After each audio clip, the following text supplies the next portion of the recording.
டேய் ஜேகே, அவளை கடத்திட்டாங்கடா. அவளை எது கடத்துறாங்க? மச்சான், அந்த ஃபைல் அவகிட்ட தான்டா இருக்கு. ஃபைலு ஃபேக்கு, என்கிட்ட ஒரிஜினல் ஃபைல் இருக்கு, அதனால அவன் எனக்கு தேவையில்ல. நீ வேணா அவளை முடிஞ்சா காப்பாத்திக்கோ அப்படின்னு சொல்லிட்டு இவன் பட்டுக்கு மீட்டிங்குள்ளே போயிட்டான். அங்கே வயன் அந்த கடத்தப்பட்டவங்களுக்கு நடுவில் கை கால் கட்டப்பட்ட வாயெல்லாம் டேப் போட்டு அடைச்சி வச்சு அப்படியே அழுதுட்டு நிற்கிறான். எனக்கு டீசனுக்கு நம்ம ஜேக்கோட எஃப்எஃபான மை அண்ட் ரொமான்டிக் கோல்சிவோ பார்ட் 4 தான் பார்க்க போகிறோம். So I just must imagine your self and அந்த லைக் பட்டனையும் ஹைப் பட்டனையும் கிளிக் பண்ணிடுங்கடா மறக்காமல். ஓகே, வாங்க நம்ம வீடியோக்குள்ளே போயிடலாம். அதுக்கு முன்னாடி இன்னைக்கு சுகந்தி அப்படிங்கிறவங்களுக்கு birthday. So happy birthday dear. இந்த இயரில் உங்களுக்கு பிடிச்ச எல்லாத்தையும் செய்கிறதுக்கு வாழ்த்துக்கள். வீடியோக்குள்ளே போயிடலாம். லாஸ்ட்டாக இதோட முடிச்சிடணும் அப்படின்னா வயன் அந்த ஆஃபீஸ்க்குள்ளேயே மாட்டிக்கிட்டா. என்ன பண்ணுறதுன்னு தெரியாமல் முழிச்சிட்டு அப்படியே அந்த சேரில் சாஞ்சு படுத்திருக்க ஜேகேவும் உள்ளே வந்து வாலெட் எடுக்கிறதுக்காக வந்துட்டான். நான் பார்த்ததும் அப்பாடா வந்துட்டிங்களா சார் அப்படின்னு சொல்லிட்டு 2 பேரும் அப்படியே வெளியில் வரலான்னு பார்க்க அதுக்குள்ளே இங்கே வெளியில் இருக்க வாட்ச்மேன் இவங்க 2 பேரும் உள்ளே போனது தெரியாமல் லாக் பண்ணிட்டான். இப்போ ஜேகேவால் எதுவும் பண்ண முடியல. அவனோட ஃபோனும் வெளியில் அந்த மரத்தடியில் நிற்கிற காருக்குள்ளே இருக்குது. வயனோட ஃபோன் சுவிட்ச் ஆஃப். அவங்களும் வந்து கேட்டை தட்டி பார்க்குறாங்க. ஆனால் வெளியில் வாட்ச்மேன் இல்லை. அந்த ஆளு மறுபடியும் பாத்ரூம்குள்ளே ஓடிட்டான். அதனால் அவர் கேட்கல. ஐயோ திறக்க மாட்டேங்குதே, இப்போ நான் என்ன பண்ணுறது? முன்னையாவது தனியாக இருந்தேன், இப்போ இந்த ஹிட்லர்கிட்ட மாட்டிக்கிட்டேனே அப்படின்னு சத்தமாக கத்தி அழுகிறா வயன். ஏய் சி வாய மூடு, இப்போ எதுக்கு அழுகிற? உன்னை யார் என்ன பண்ண போகிறா? உங்களுக்கு தெரியாதா அன்னைக்கு நீங்கள் என்ன பண்ணீங்கன்னு? அப்போயாவது என்ன காப்பாற்றுறதுக்கு நிறைய பேர் இருந்தாங்க, இப்போ யாருமே இல்லை. ப்ளீஸ் சார், என்னை ஒன்றும் பண்ணாதீங்க. நீங்கள் என்ன சொன்னாலும் கேட்டு நடக்கிறேன் சார், ப்ளீஸ் சார் அப்படின்னு திரும்ப திரும்ப அழுகிறான். அவன் அப்படி பேசினதில் கடுப்பானவன் ஹேய் வாயை மூடு அப்படின்னு கோபத்தில் கத்துறான். அவன் கோபத்தில் அப்படி கத்தவும் தன்னோட வாயை மூடிக்கிட்டான். இதுக்கு மேலே ஏதாவது பேசின, இப்போ வரைக்கும் அந்த மாதிரி எண்ணம் எனக்கு இல்லை. இனி நீ பேசினா கண்டிப்பாக நீ சொன்னதை நான் செய்வேன். பேசுவியா? அப்படின்னு கையால் வாயை மூடிக்கிட்டு 2 பக்கமும் தலையாட்டான். அப்படியும் ஜேகே தட்டி பார்க்குறான். வாட்ச்மேன் வாட்ச்மேன் கதவை திறக்கல. சரின்னு அவன் பாட்டுக்கு அவனோட ரூமுக்கு நடக்கிறான். இவளுக்கும் தனியாக இருக்க பயமாக இருக்கிறதுனால அவன் பின்னாடியே போகிறான். அவனோட ரூமில் அவனோட சேரில் உட்காந்துட்டு இன்னைக்குன்னு இப்படி ஆயிடுச்சு அப்படின்னு கோவமாக வருது. அவன் டேபிளில் ஒரு தட்டிட்டு உட்காந்துட்டு இருக்கா. இங்கே வயன்தான் எதுவுமே பேசாமல் அவன் பக்கத்தில் நின்றுட்டு இருக்கா.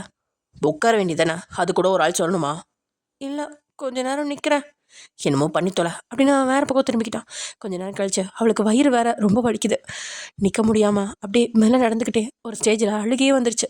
அப்படியே அங்கேருந்து ஒரு சேரோட நுனியில் உட்காந்து வயிற்று பிடிச்சிக்கிட்டு அழுகிறான். முனகல் சத்தம் கேட்க திரும்பி பார்க்க அழுதுட்டு இருக்கிறத பார்த்துட்டு இப்போ எதுக்கு அழுகிறா?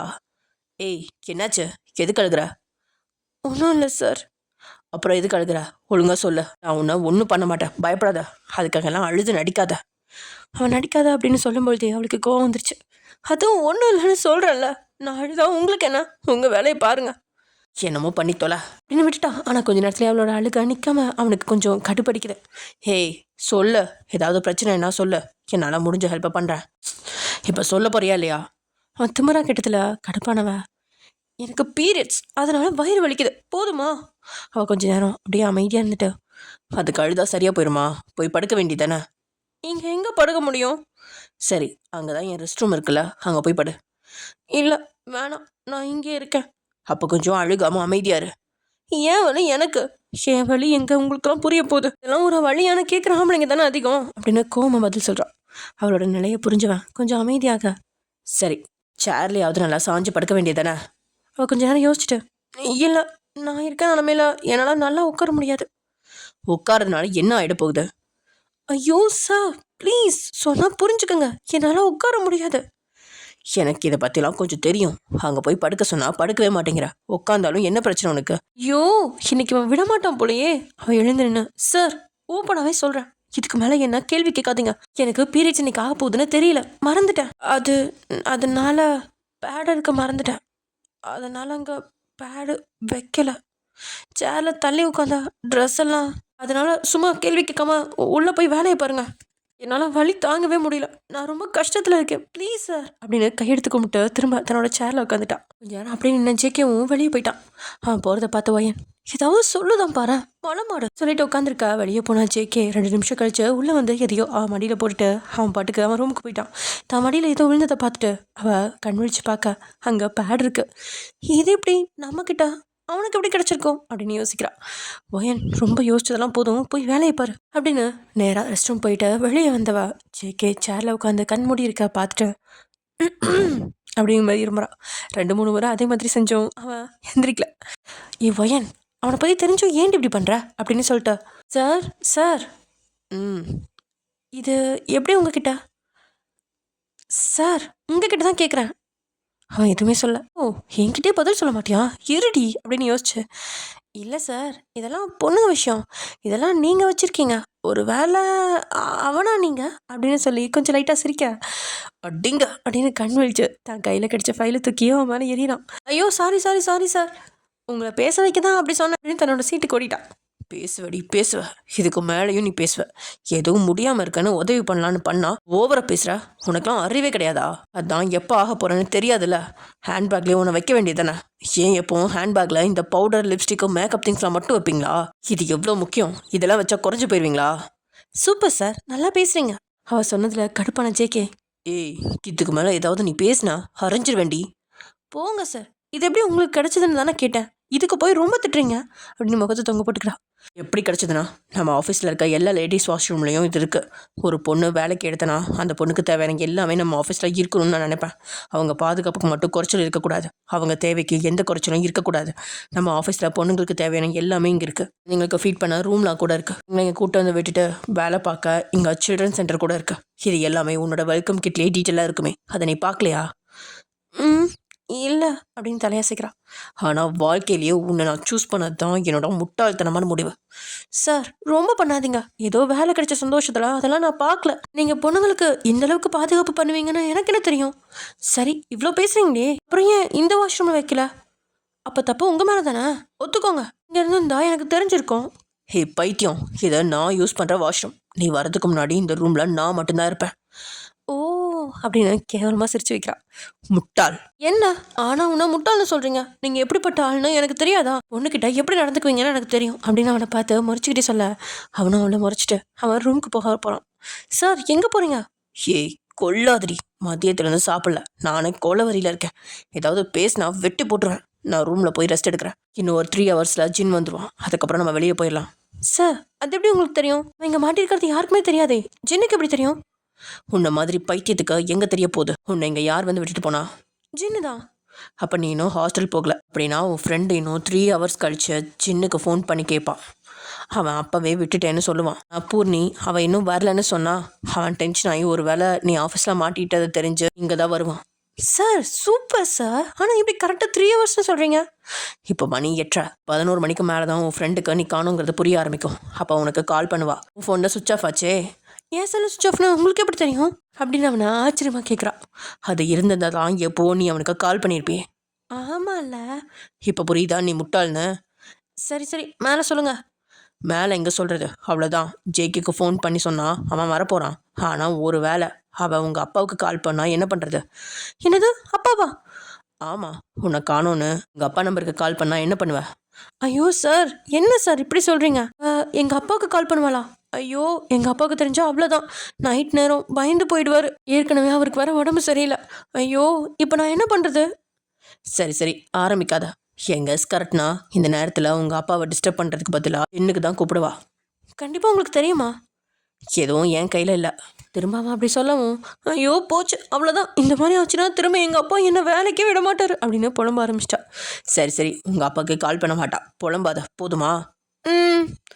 கொஞ்ச நேரம் அமைதிக்கு அப்புறம் அவனை பார்த்த, பரவாயில்ல சார், உங்கள் அறிவு நல்லா வேலை செய்யுது. இந்த அளவுக்கு கூட இல்லாட்டி உன்ன மாதிரி முட்டாள்லாம் மேய்க்க முடியுமா? அடப்பாவி, எப்படி பேசினாலும் நம்மளை டேமேஜ் பண்ணுறானே அப்படின்னு மைண்ட் வாய்ஸில் யோசிச்சு, சார் எனக்கு டயர்டாக இருக்குது, நான் உள்ளே படுத்துக்கிறேன், நீங்கள் இங்கேயே உட்காந்துக்கிறீங்களா? போய் தொலை. ரொம்ப தான் சார் பண்ணுறீங்க. நீங்கள் பண்ணதுக்கெலாம் இந்நேரம் தான் போலீஸில் பிடிச்சி கொடுத்துருக்கணும். ஏதோ பாவம்னு விட்டு வச்சுருக்கேன். அவளை பார்த்து, இப்போ கூட உன்னை யார் தடுத்தது? தாராளமாக போலீஸ்க்கு போ.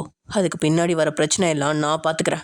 சரி சரி, நீங்கள் பொழைச்சி போங்க, இந்தாங்க இதை சாப்பிடுங்க அப்படின்னு அந்த பணியார கவரை அவன் முன்னாடி வச்சுட்டு உள்ள ரூம்குள்ளே வர்றா. ஏய் என்னது இது? கதவுக்குள்ளேருந்து, சார் பணியாரம் உங்களுக்கு ரொம்ப பிடிக்குமாமே, நீங்களும் சாப்பிட்லன்னு சொல்கிறீங்களே, சாப்பிடுங்க. எங்கே வாங்கி தொலைச்சியோ, எனக்குலாம் வேணாம். ரொம்ப சீன் போடாதீங்க சார், நீங்கள் டெய்லி சாப்பிட்ற அதே கடையில் தான், பேசாமல் சாப்பிடுங்க அப்படின்னு உள்ளே போய் கதவை சாத்திட்டா. போயிட்டதை பார்த்தா ஜேகே அப்புறம் அந்த கவரை பார்க்குறான். அதை திறந்து பார்க்கும்போது அதில் பணியாரம் இருக்குது. அதில் ஒன்று எடுத்து டேஸ்ட் பார்க்கும்போதே அது எந்த கடை பணியாரம் அப்படின்னு அவனுக்கு தெரிஞ்சிடுச்சு. மன திருப்தியோட அந்த பணியாரத்தை சாப்பிட்டு முடிக்கிறான். அந்த ரூமில் வயன் படுத்து நல்லா தூங்கிட்டு இருக்கா. வெளியே போன அசதியும் வயிற்று வலியோட காரணத்தினாலையும் நல்லா தூங்கிட்டு இருக்கா. பணியாரத்தை சாப்பிட்டு முடிச்ச ஜேகேவும் அங்கே சேரில் உட்காந்து கண்ணையிடுறான். ஜேகே சொன்ன மாதிரி இங்கே பூர்ணி மணி 10க்கு மேலே தாண்டதும் கூட தானே மத்தியானம் போனான் அப்படின்னு சொல்லி ஜினுக்கே கூப்பிட அவனும் வயன் இன்னும் வரலையா, நான் அவளை ஆஃபீஸில் தான் விட்டேன் அப்படின்னு சொல்லிட்டு ஆஃபீஸில் வந்து தேடி பார்க்க ஆஃபீஸ் பூட்டி இருக்கவும் வாட்ச்மேன்ட்ட சொல்லி சாமி வாங்கி உள்ளே வந்து பார்க்குறான். உள்ளே லைட் எரியுது அந்த ஜேகேவோட ரூமில். அதை பார்த்ததுமே அப்போ கண்டிப்பாக இவங்க இங்கே தான் இருக்காங்க அப்படின்னு சொல்லிட்டு உள்ளே வந்து பார்க்க, டே எங்கடா நீ மட்டும் இருக்க, எங்கடா வயன் அப்படின்னு சொல்லி கேட்டுகிட்டே இருக்கான். கூட வாட்ச்மேன் இருந்ததுனால ஜேகே எதுவுமே பேசல, அவன் பாட்டுக்கு அமைதியாக இருக்கான். அந்த வாட்ச்மேன் ஒன்று அடங்கிக்கிட்டே, சாரி சார் நீங்கள் உள்ளே இருக்கிறது தெரியாமல் நான் பூட்டிட்டேன், சாரி சார் அப்படின்னு புலம்பிகிட்டே இருக்கா. சரி okay, the first and last, போங்க போய் வேலையை பாருங்க அப்படின்னு சொல்லி அமுச்சு வைக்க அவங்க போனதுக்கப்புறம் தான் வயன் உள்ளே இருக்கா அப்படின்னு சொல்ல இன்னும் உள்ளே வந்து பார்க்க வயன் பெட்ஷீட்டை போத்தி படுத்து தூங்கிட்டு இருக்கா. அவளை வந்து எழுப்பி எழுப்பி பார்க்குறான், ஆனால் எந்திரிக்கல. டேய் வயன் என்னடா பண்ண, அவள் எந்திரிக்கவே மாட்டேங்கிறாடா, வாடா முதல்ல வந்து பாரு அப்படின்னு சொல்லி அவனையும் சொல்ல ஜேகேவும் வந்து எந்திரி அப்படின்னு 2 தடவை கூப்பிட்டு பார்க்குறான். அப்பையும் எந்த செய்வும் இல்லை. அவனும் கண்ணத்தை தட்டி பார்க்குறான், அப்பயும் எந்த செய்வும் இல்லை. ஏய் எந்திரி வயன் அப்படின்னு சொல்லிட்டு அந்த பெட்ஷீட்டை விளக்க அப்படியே ஷாக் ஆகிட்டான். வயனை சுற்றி ஃபுல்லாக பெட்டில் ஒரே பிளட்டு ரத்தக்கரையாக இருக்குது. என்னாச்சு இவளுக்கு, டேய் என்னடா பண்ண, அன்னைக்கு மாதிரி ஏதாவது பண்ணிட்டியாடா அப்படின்னு சொல்லி ஜேகேவோட சட்டையை பிடிச்சி பயங்கரமாக கேள்வி கேட்டு அவனை அடிக்க கூட செஞ்சுட்டான். ஜேகே எதுவுமே கண்டுக்காம வயனை தூக்கிக்கிட்டு வேகமாக ஓடி போகிறான். பின்னாடி அவன் காரில் உட்கார ஜின்னு தான் வண்டி ஓட்டிகிட்டு போகிறான். டாக்டர்கிட்ட போய் எமர்ஜென்சி வார்டில் அட்மிட் பண்ணிவிட்டு இவங்க வெளியில் நின்றுட்டு இருக்கா. ஜேகே அமைதியாக உட்காந்துருக்கான். ஜின் தான் ஜேகேவை போட்டு கட்டின்னு கடிச்சிட்டு இருக்கான். அதாவது பயங்கரமாக திட்டிகிட்டு இருக்கான். அதில் அன்னைக்கு அவன் பண்ணதே ரொம்ப பெரிய தப்பு.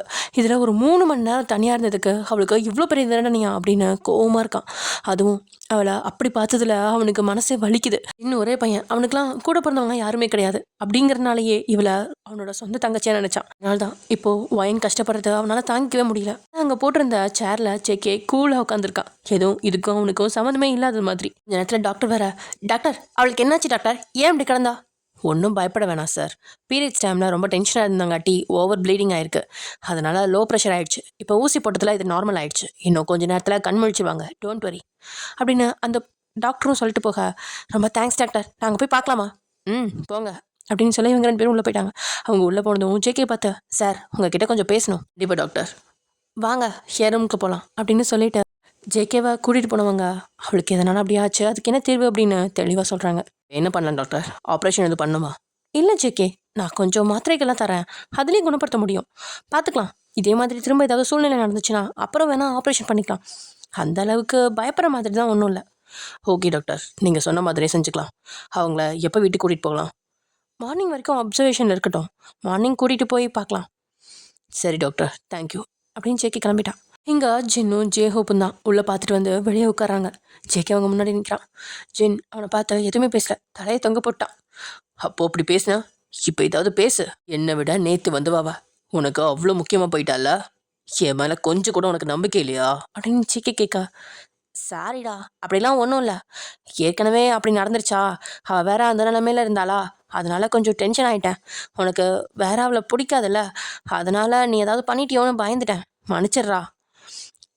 பரவாயில்ல, ஒரு பொண்ணுக்காக தானே பேசின, தப்பு பண்ணது நண்பனாக இருந்தாலும் அவனை தண்டிக்கணும்னு நினச்சல, அந்த ஒரு நல்ல எண்ணத்துக்காக உன்னை விட்டுறேன். இருந்தாலும் அந்த நம்பிக்கையை கொஞ்சம் உன் நண்பன் மேலேயும் வெய்யு, புரியுதா?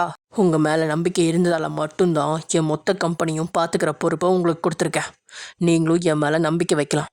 சாரிடா மச்சான், உன் மேலே நம்பிக்கையில் இல்லாமலாம் இல்லை, வயன் விஷயத்தில் கொஞ்சம் பயம், அவ்வளோதான். ஆரம்பத்துலேருந்து நீயும் அப்படித்தானே நடந்துக்கிட்ட, அதனால தாண்டா மச்சான், திரும்ப எதுவும் பிரச்சனை வந்துடுமோன்னு பயம், சாரிடா அப்படின்னு அவனை கட்டி நினைக்கிறான். சரி, நீங்கள் இருந்து பார்க்குறேன்னா பாருங்கள், நான் கிளம்புறேன். அவங்க பேரண்ட்ஸ்க்கு சொல்லாமா? வேண்டாம், அதான் காலையில் டிஸ்சார்ஜ் பண்ணலான்னு சொல்லிட்டாங்கல்ல, எதை சொல்கிறதா இருந்தாலும் அவளே சொல்லட்டும், எதாக இருந்தாலும் அவள்கிட்ட கேட்டுட்டு செய் அப்படின்னு ஜேகே சொல்லிட்டு அங்கேருந்து கிளம்பிட்டான். அவன் போனதுக்கப்புறம் இவன் என்னடா இப்படி சொல்லிட்டு போகிறான், பின்ன அவங்க அப்பா கிட்ட சொன்னால் 10 நாள் லீவ் போட சொல்லுவார், அவனால் வேலைக்கு வர முடியாது, அதனால தான் சார் அப்படி சொல்லிட்டு போகிறாரு. சரியான சுயநலம் பிடிச்சவன். ஆனால் வயன் விஷயத்தில் மட்டும்தான் மச்சி இவன் இப்படி அரக்கனா இருக்கான் அப்படின்னு ஜேஹோப்பும் ஜின்னும் பேசிகிட்டு இருக்காங்க. ஏன்டா அவன் லவ் பண்ணுறானா வயனை அப்படின்னு ஜேஹோப் கேட்க, ஜின்னுக்கு அதை கேட்டதும் ஷாக்கு. ஏன்டா இப்படி கேட்ட? இல்லை மச்சான், காதலுக்கு அஸ்திவாரமே சண்டை தானே மச்சி. இவங்க எப்போ பாரு ஒரே சண்டை. அதுவும் இல்லாமல் அவளை தூக்கும் போதும் அவன்கிட்ட ஒரு ஃபயர் இருந்துச்சு பாத்தியா. அவனோட பதட்டம் தவிப்பு எதுவுமே எனக்கு சரி வரலடா மச்சி. உள்ள ஒன்று வச்சுக்கிட்டு வெளியே வேற மாதிரி நடிக்கிறான்னு நினைக்கிறேன்டா. டேய், என்னவோ சொல்றியடா, எனக்கு ஒன்றும் புரியலடா. ஜேகே லவ் பண்ணுறான்னு சொல்றியா அப்படின்னு ஜின் மறுபடியும் கேட்க, இந்த ஜெய்ஹோப்பும் ஆமாடா எருமை, நல்லா யோசி. இத்தனை வருஷத்துல எந்த பொண்ணுக்கிட்டையாவது முகம் கொடுத்து பேசியிருப்பானா? தப்பா ஒரு பார்வையாச்சும் பார்த்துருப்பானா? இல்லை. ஏன் சாரா கூட அவன் கூட நெருங்க எவ்வளவோ ட்ரை பண்ணுறான். ஆனால் அவன் அவளை ஒரு பொருட்டாவே மதிக்கிறது இல்லை. அதுவும் இல்லாமல் அவ்வளோ போதையில் அவனு தெரிஞ்சதுக்கு அப்புறம் தான் அவன் அப்படி நடந்திருக்கான்னு நினைக்கிறேன். இல்லாட்டி நீ அவள் ட்ரெஸ்ஸை கொண்டு போனப்ப இன்னும் உள்ள விடாம உன்கிட்ட இருந்த ட்ரெஸ்ஸை பிடிங்கி அவகிட்ட கொடுத்து அவன் மானத்தை காப்பாற்றிருக்கான். அவனை தவிர வேற யாரும் அவளை தப்பா பார்க்கக்கூடாதுன்னு நினைக்கிறான் போல அப்படின்னு ஜேகே சொல்லி முடிக்கிறான். போடா, போகிற போக்கில் எதையாவது சொல்லிட்டு போகாத. இவனாவது லவ் பண்ணுறதாவது. ஏன்டா நீ வேற, யாரையாவது லவ் பண்ணுற பொண்ணை அந்த அளவுக்கு கஷ்டப்படுத்துவாங்களா? அதுவும் அன்னைக்கு நடந்த விஷயத்த யோசிச்சு பாரு. எனக்கே பயமாக இருந்துச்சு. இந்த பொண்ணு எப்படி தான் அதுலேருந்து வெளியே வந்துச்சோ. இவனும் நல்லவன் தான், ஆனால் ஏன் இப்படி நடந்துக்கிறான்னு தான் தெரில. ஜின் புலம்ப, விடடா, எல்லாத்துக்கும் காலம் தான் பதில் சொல்லும் அப்படின்னு ஜெயோப் சொல்கிறான். இருந்தும் ஜின்னோட மனசை ஜேகே சொல்கிறத கேட்டு தடுமாறி தான் போகுது. காலையில் வரைக்கும் அவங்களே அங்கே இருந்தாங்க.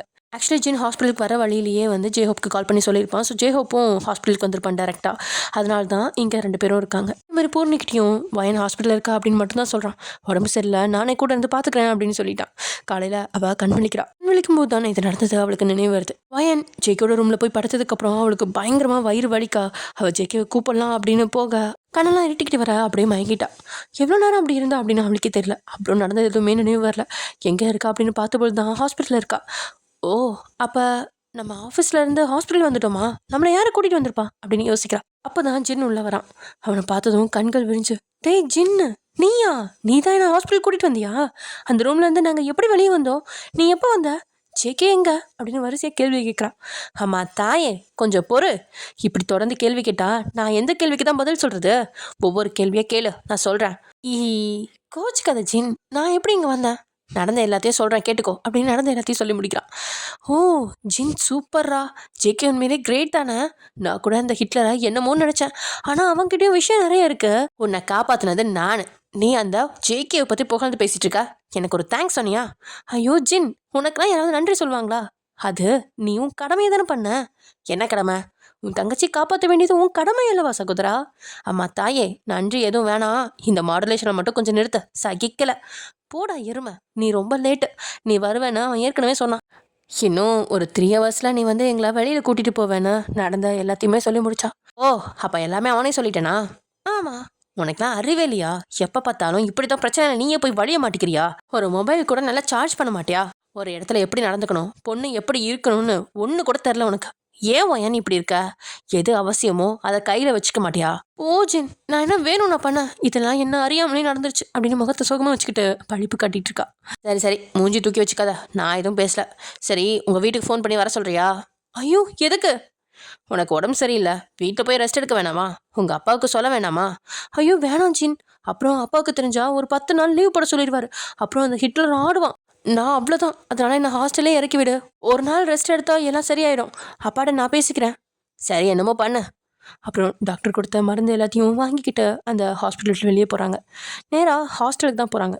அங்கே பூர்ணியும் என்னாச்சு என்னன்னு கேட்க அவளுக்கிட்டையும் எல்லாத்தையும் சொல்லிட்டு அப்படியே அங்கே ரெஸ்ட் எடுக்க ஆரம்பிச்சிட்டா. அன்றைக்கி ஃபுல்லாக தூங்கி எழுந்ததும் அவளுக்கு கொஞ்சம் நல்லா இருக்கிற மாதிரி இருக்குது.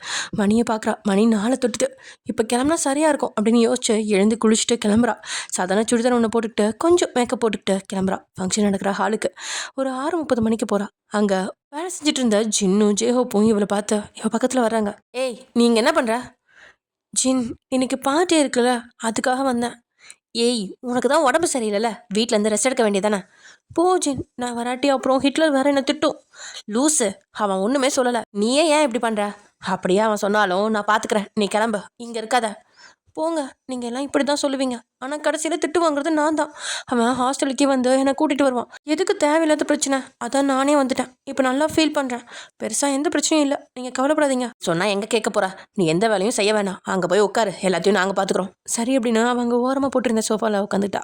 அங்கே வேலைகள் பம்பரமாக நடக்க ஆரம்பிச்சிருச்சு. 7 மணிலேருந்து எல்லாமே வர ஆரம்பிச்சிருவாங்க. அதனால சீக்கிரம் செய்யணும் அப்படின்னு எல்லாருமே செஞ்சுட்ருக்காங்க. மணி 7 தாண்டதுமே எல்லாருமே வர ஆரம்பிச்சிட்டாங்க. ஜேகேயோட காரும் காற்றை கிழிச்சிக்கிட்டு உள்ளே வருது. அவன் உள்ளே வந்ததுமே நேராக தன்னோட ரூமுக்கு போய் ட்ரெஸ் எடுக்க போயிட்டான். அங்கே வந்து இந்த எல்லாருமே தங்களுக்குள்ளே பேசிக்கிட்டோம், தான் ஃப்ரெண்ட்ஸ் எல்லாம் பார்த்து கை குலுக்கிக்கிட்டும் இருக்காங்க. அப்போது ஒரு மிகப்பெரிய ஆடம்பர கார் ஒன்று உள்ள வருது. அந்த கார் ஜேகேவோட காருக்கு இணையாக இருக்குது.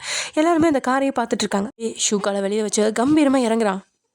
டேயான் தான் கோட்டை சரி செஞ்சுட்டு நல்ல கம்பீரமாக வேகமாக நடக்கிறான். பாட்டி ஏற்பாடு செஞ்சவங்க வந்து அவனை வரவேற்கிறாங்க. வெல்கம் சார், ரொம்ப தேங்க்ஸ், எங்கள் அழைப்பை ஏற்ற இங்கே வந்ததுக்கு ரொம்பவே நன்றி, தேங்க்யூ அப்படின்னு மட்டும் சொல்கிறான். அவனுக்காக போட்டிருந்த சோஃபாவில் அவனை உட்கார சொல்ல அப்படியே மினிஸ்டருக்கும் தகவல் போகுது, இவங்க எல்லாம் வந்துட்டாங்க அப்படின்னு சொல்லிட்டு. அதே சமயம் இங்கே ஏதோ கால் வர அதை எடுத்துக்கிட்டு பேசிக்கிட்டே நடக்கிறான். அப்படி நடக்கையில் வயன் உட்காந்துருக்க இடத்த பார்க்குறான். அவன் அந்த இடத்துல மூளையில் போட்டிருந்த சோஃபாவில் தன்னோட 2 கால்களையும் தூக்கி குறுக்கி உட்காந்துக்கிட்டு தூங்கிட்டு இருக்கா. ஃபோன் பேசிக்கிட்டே அந்த வழியாக வந்தவன் குழந்தை மாதிரி தூங்கிட்டு இருக்கிற அவளை பார்க்குறான். அப்புறம் ஃபோனை பேசி முடிச்சுட்டு மெல்ல அவள் பக்கத்தில் போய், அவ தானே இங்கே என்ன பண்ணுறா அப்படின்னு யோசிக்கிறான். ஒரு குழந்தை தூக்கம் வந்து அங்கே தூங்கி விடுற மாதிரி எந்த பயமும் இல்லாமல் எந்த தயக்கமும் இல்லாமல் தூங்கிட்டு இருக்கா வயன். அவள் அழகாக ரசிச்சுக்கிட்டே அவள் பக்கத்தில் போகிறான். காற்றுல அவளோட முடி அவனோட மூக்கு முன்னாடி ஆட அவள் இருந்துடக்கூடாது அப்படின்னு பார்த்துட்டு நம்ம மெல்ல போய் அவளோட முடியை ஒதுக்க போகிறான். ஏய் அப்படின்னு ஒரு சத்தம் கேட்குது. கொண்டு போன கையை அப்படி பாதியில் நிறுத்திட்டான். அப்புறம் சிரிச்சுக்கிட்டே அந்த கையை எடுத்துட்டான். அப்படியே அவன் பேண்ட் பாக்கெட்டில் வச்சுக்கிட்டான். அந்த உருவம் அவன் பக்கத்தில் வந்து நிற்கிது. என்ன பண்ணிட்டு இருக்கா? அவன் திரும்பி நின்று அவனை பார்த்த, ஒன்றும் பண்ணலையே, அதுக்குள்ளே தான் நீ வந்துட்டியே அப்படின்னு சிரிக்கிறான். ஹேய் எந்திரி அப்படின்னு வயனை அதட்டுறான். நல்லா தூங்கிட்டு இருந்தவ அவனோட சத்தம் கேட்டு கண் விழிக்கிறான். எழுந்து பார்க்க அங்கே கொலை வெறியோட சேக்கி நின்றுட்டுருக்கான். பக்கத்தில் ஒரு அழகான ஆண்மகன் நின்றுட்டுருக்கான். அதையும் பார்த்துட்டு, ஐயோ தூங்கிட்டோமா, இவன் வேற பார்த்துட்டானே அதை, ஒரு அழகா ஆள் வேற நிற்கிறான். அவன் முன்னாடி திட்ட போகிறான். அசிங்கமாக போகுது. ஒயன் எப்படி இவன்கிட்டயே மாட்டுற அப்படின்னு வேகமாக எழுந்து நிற்கிறான். இங்கே என்ன பண்ணுறா? சார் பார்ட்டிக்கு வந்தனா, டயர்டாக இருந்துச்சு, இங்கே உக்காந்தனா அப்படியே தூங்கிட்டேன். உன்னை யார் வர சொன்னா? உனக்கு தான் உடம்பு சரியில்லையே, வீட்டில் இருக்க வேண்டியதானே. இதை எல்லாத்தையும் சிரிச்சுக்கிட்டே பார்த்துட்ருக்கான். ரொம்ப தான் அக்கறை. வராட்டி ஏன் வரலன்னு திட்ட வேண்டியது, வந்தா உடம்பு சரியாகாமல் ஏன் வர வேண்டியதுன்னு சொல்லி கேட்க வேண்டியது. இவனை புரிஞ்சுக்கவே முடியலையே, இவன் நல்லவனா கெட்டவனா அப்படின்னு யோசிச்சுட்டு, இல்லை சார் நீங்கள் அப்படின்னு அவன் இழுக்கா. சரி இங்கே நிற்காத போ அப்படின்றான். எதுக்கு இந்த ஹிட்லர் இவ்வளோ கோமா திட்டுதா? அதுவும் யாரும் ஒருத்தன் முன்னாடி வேற திட்டுறான்.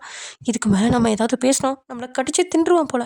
இங்கே நிற்காத ஓடிடு அப்படின்னு மனசுக்குள்ள நினச்சிட்டு, சரி சார் அப்படின்னு வயன் வேகமாக ஓடிட்டான்.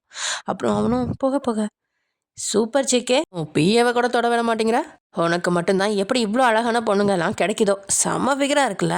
ஜேகே டிவி பார்த்து முறைக்கிறான். ஏன் ஜேகே முறைக்கிறா? உண்மைதானே சொன்னேன், எனக்கு தெரியாதா அவள் சூப்பர் ஃபிகரா இல்லையான்னு?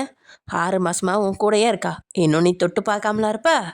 சரி எப்படி இருப்பான்னு பார்க்கலான்னு பார்த்தா என்னமோ நான் தொட போகும்போது சும்மா கத்துற. வேண்டாத பீஸ் தானே, தேவையில்லாம பேசாதா. எங்க ஜேகே தேவையில்லாம பேசுகிறேன்? தேவைப்பட்டதால தான் பேசுகிறேன். உன்கிட்ட தான் ரொம்ப அழகான பொண்ணுங்கெல்லாம் வேலை செய்கிறாங்களே, அந்த சீக்ரெட்லாம் சொன்னால் நானும் அதையே யூஸ் பண்ணுவேன்ல அப்படின்னு அவனை பார்த்து கண்ணடிச்சு திமிரா கேலியாக பேசுகிறான். ஜேகே எதுவுமே பேசாமல் நகர, ஜேகே மற்ற பொண்ணுங்க கூட வேணாம், அவள் மட்டும் போதும், எவ்வளோன்னு கேட்டு சொல்ல. இல்லை நீ கொடுத்துருப்பியே அதையே சொல்லு, நானும் கொடுக்குறேன் அப்படின்னு அவன் பேச திடீர்னு ஜேகே சட்டையை பிடிக்கிறான். கோவத்தெல்லாம் முகம் சிவந்திருக்கு. அவன் சட்டையை பிடிக்கவும் கோவப்பட்டான். இதுக்கு மேலே அவளை பற்றி ஏதாவது பேசினா கொன்றுவேன். வந்த வேலை என்னமோ அதை மட்டும் பாரு. அவகிட்ட மட்டும் இல்லை, என் சம்மந்தப்பட்டவங்க யார்கிட்டையும் நீ பேசக்கூடாது, பார்க்கக்கூடாது. ஃபங்க்ஷன் முடிஞ்ச உடனே ஓடிடு, இல்லை என் கையால் செத்து போயிடுவேன் அப்படின்னு அவன் சட்டையை உதறிட்டு போயிட்டான். அவன் போனதுக்கப்புறம் சிரிச்சுக்கிட்டே அவனோட சட்டையோட கசகசப்பெல்லாம் எடுத்து விட்டுட்டு, ஓ அந்த அளவுக்கு அவன் உனக்கு முக்கியமா? சரி இல்லையே, உனக்கு பிடிச்சத உன்கிட்ட இருக்கவே கூடாது ஜேகே. சரி இனிமே ஏன் அட்டத்தை பார்ப்ப அப்படின்னு சிரிச்சுக்கிட்டு பாட்டி நடக்கிற இடத்துக்கு போயிட்டான். இங்கே வயன் வேகமாக ஓடி ஜின் கிட்ட போக, இப்போ எதுக்கடி இவ்வளோ வேகமாக ஓடி வர? இல்லைடா அந்த ஜேகே பார்த்துட்டான், நான் வேற தூங்கிட்டு இருந்தேனா, ஒரே திட்டு, அதான் ஓடி வந்துட்டேன். நாங்கள் சொன்னால் எங்கே கேட்குற, எங்கள் கூட ஏறு, எங்கேயும் போகாத அப்படின்னு சொல்ல சரின்னு தலையாட்டான். ரேட்டையும் ஜேக்கவும் பாட்டிகளுக்கு வர மினிஸ்டர் வரவும் சரியாக இருக்குது. அப்புறம் பாட்டி ஆரம்பிக்குது. மினிஸ்டர் இவங்க 2 பேர்த்தையும் பற்றி பேசி புகழ்ந்து தள்ளுறாரு. தமிழ்நாட்டுக்கு இவங்களால தான் பெருமை அப்படின்னு சொல்கிறாரு. தமிழ்நாடு சார்பாக 2 கேடையங்களை 2 பேத்துக்கும் கொடுத்து பெருமைப்படுத்துறாரு. ஃபங்க்ஷன்லாம் முடியுது, எல்லாரும் அங்கே ஆட்டம் பாட்டை கொண்டாடன்னு ஆரம்பிச்சிட்டு இருக்காங்க. வயன் ஜின் ஜெஹோப் 2 பேர் கூட தான் நின்றுட்டு இருக்கா. அப்போ ஜேகே வந்து, ஜின் ஜெஹோப் 2 பேரும் எல்லாம் பார்த்து முடிச்சதுக்கப்புறம் வாங்க, நான் முன்னாடி போகிறேன். சரி ஜேகே, எல்லாத்தையும் நாங்கள் பார்த்துக்குறோம், நீ என் கூட வா, உன்னை நான் ஹாஸ்டலில் விடுறேன் அப்படின்னு ஜேகே சொல்ல 3 பேத்துக்குமே ஆச்சரியமாக இருக்கு. இல்லை சார் பரவாயில்ல, நான் இவங்க கூடயே வந்துடுறேன். இவங்க வர லேட் ஆகும், நீ சீக்கிரமாக என் கூடயே வா. இல்லை சார் நான் ஆட்டோவில் போய்க்கிறேன். ஜென் நான் காரில் வெயிட் பண்ணுறேன், இவ்வளோ சீக்கிரம் வர சொல்லு. இல்லைடா நாங்களே கொண்டு போய் விட்டுறோம், இப்போவே மணி 9 மேலே ஆயிடுச்சு, இவங்க எல்லாம் போகிறதுக்கு எப்படியோ 11:30 மேலே ஆகிடும், அதனால என் கூட வரட்டும் அப்படின்னு வயனோட கையை பிடிச்சிக்கிட்டு இழுத்துட்டு போகிறான் ஜேகே. ஐயோ சார் என்ன பண்ணுறீங்க, விடுங்க, ஜின் காப்பாத்துடா. டேய் ஜேகே, விழுப்படாதீங்க, பத்திரமா அவளை சேர்த்துருவேன் அப்படின்னு அவன் இழுத்துக்கிட்டு போக இவ கத்த அவன் திரும்பி பார்த்து முறைக்கிறான். அந்த ஒரே முறைப்பில் அமைதியாயிட்டான். அப்புறம் அவளை காரில் உட்கார வச்சு கார் எடுக்கிறான். அவள் எதுவுமே பேசல, ஒரு வித நடுக்கமாகவே இருக்கு. 2 பேர்த்துக்கிட்டையும் ஒரு வித அமைதி தான் நிலவுது. அந்த இரவு பயணம் இனிமையாக இருக்கு. காற்று சில்லுன்னு வீச ஒரு அமைதியான பயணமாகவே இருக்கு. இவ அப்படியே வெளியில பார்க்க அவன் காரை ஓட்டிட்டு இருக்கான். கார்ல பாட்டு, நீயும் நானும் சேர்ந்தே செல்லும் நேரமே அப்படின்னு ஓடிட்டு இருக்கு. அவங்களுக்குள்ள ஏதோ சொல்ல முடியாத ஒரு உணர்வு. அந்த சில்லுன்னு காற்றுக்கும் அந்த பாடல் வரிகளோட அந்த எழுத்துக்களுக்கும் அவளை ஏதோ செய்யுது. எனக்கு எப்பேற்பட்ட துரோகத்தை செஞ்சிருக்கான், அவன் மேல ஏன் கோவம் குறைஞ்சது மாதிரி தோணுது அப்படின்னு யோசிக்கிறான். அவளுக்கு புரியல, அவன் மேல சுத்தமா கோவம் இல்லையா, நான் பலவீனமாயிட்டனா. அவள் யோசிச்சுட்டே வர ஹாஸ்டல் வந்துருச்சு. அவள் வாசலில் நிற்கிது கார் நிற்கவும் 2 பேருக்கு இடையில பலத்த அமைதி. 2 பேரும் எதுவுமே பேசிக்கல, அங்கே அமைதி நிலவுது. அப்புறம் அவளே காரை விட்டு கீழே இறங்குறா. ஏய் என்னன்னு திரும்பி பார்க்க அவன் அவளை பார்க்காம கார் கண்ணாடியை பார்த்து பேசுகிறான்.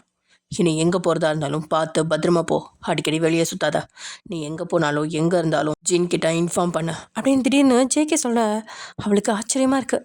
என்ன இவன் இப்படிலாம் பேசுகிறான், நம்ம மேலே என்ன திடீர்னு அக்கறை, இவனை சும்மா விடக்கூடாது அப்படின்னு யோசிச்சு, என்ன சார் என் மேலே ரொம்ப அக்கறைப்படுறீங்க, உங்ககிட்ட இருந்து மட்டும் நான் பாதுகாப்பாக இருந்துட்டா போதும், எனக்கு வேற எந்த ஆபத்தும் வராது, என் மேலே ரொம்ப அக்கறை எடுத்ததுக்கு ரொம்ப நன்றி, சொல்ல வேண்டியதை சொல்லிட்டேன், இனி உன் இஷ்டம், என்னமோ பண்ணித்தோல அப்படின்னு கார் எடுத்துக்கிட்டு வேகமாக போயிட்டான்.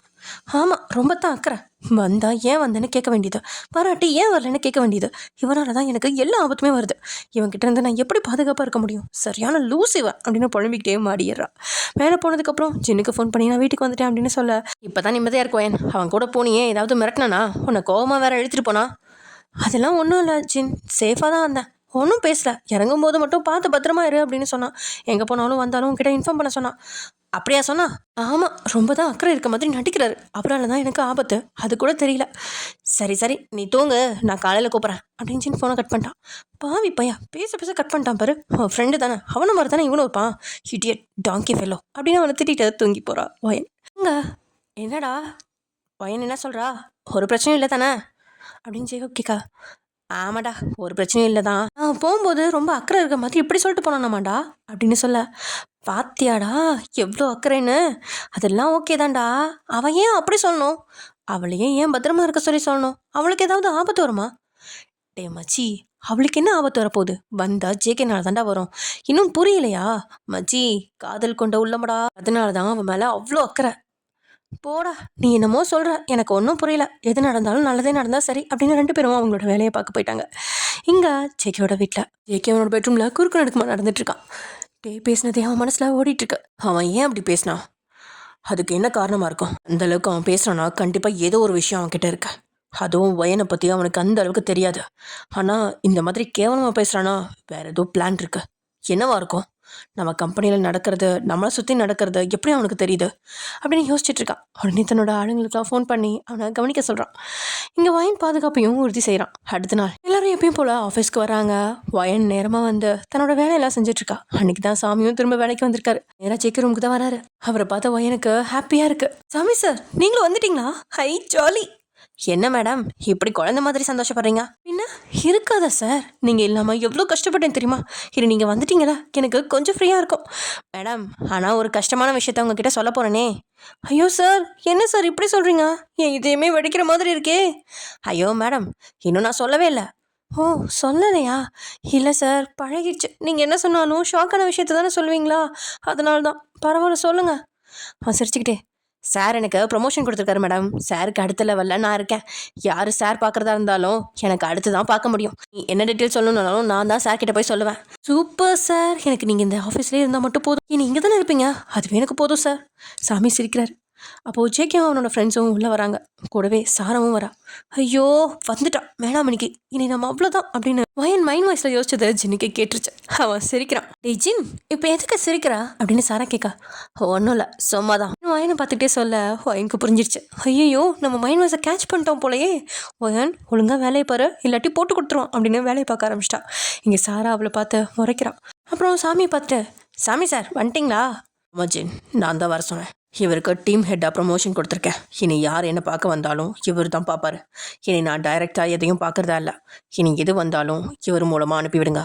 அவர் ப்ரோக்ராமை நீங்கள் பார்த்துக்கோங்க அப்படின்னு ஃப்ரெண்ட்ஸை பார்த்து சொல்கிறான். ஆச்சு ஜேகே, ஏன் திடீர்னு முடிவு அப்படின்னு சாரா கேட்க. காரணமாக தான் போக போக புரியும். அப்போ பிஏ யாரு?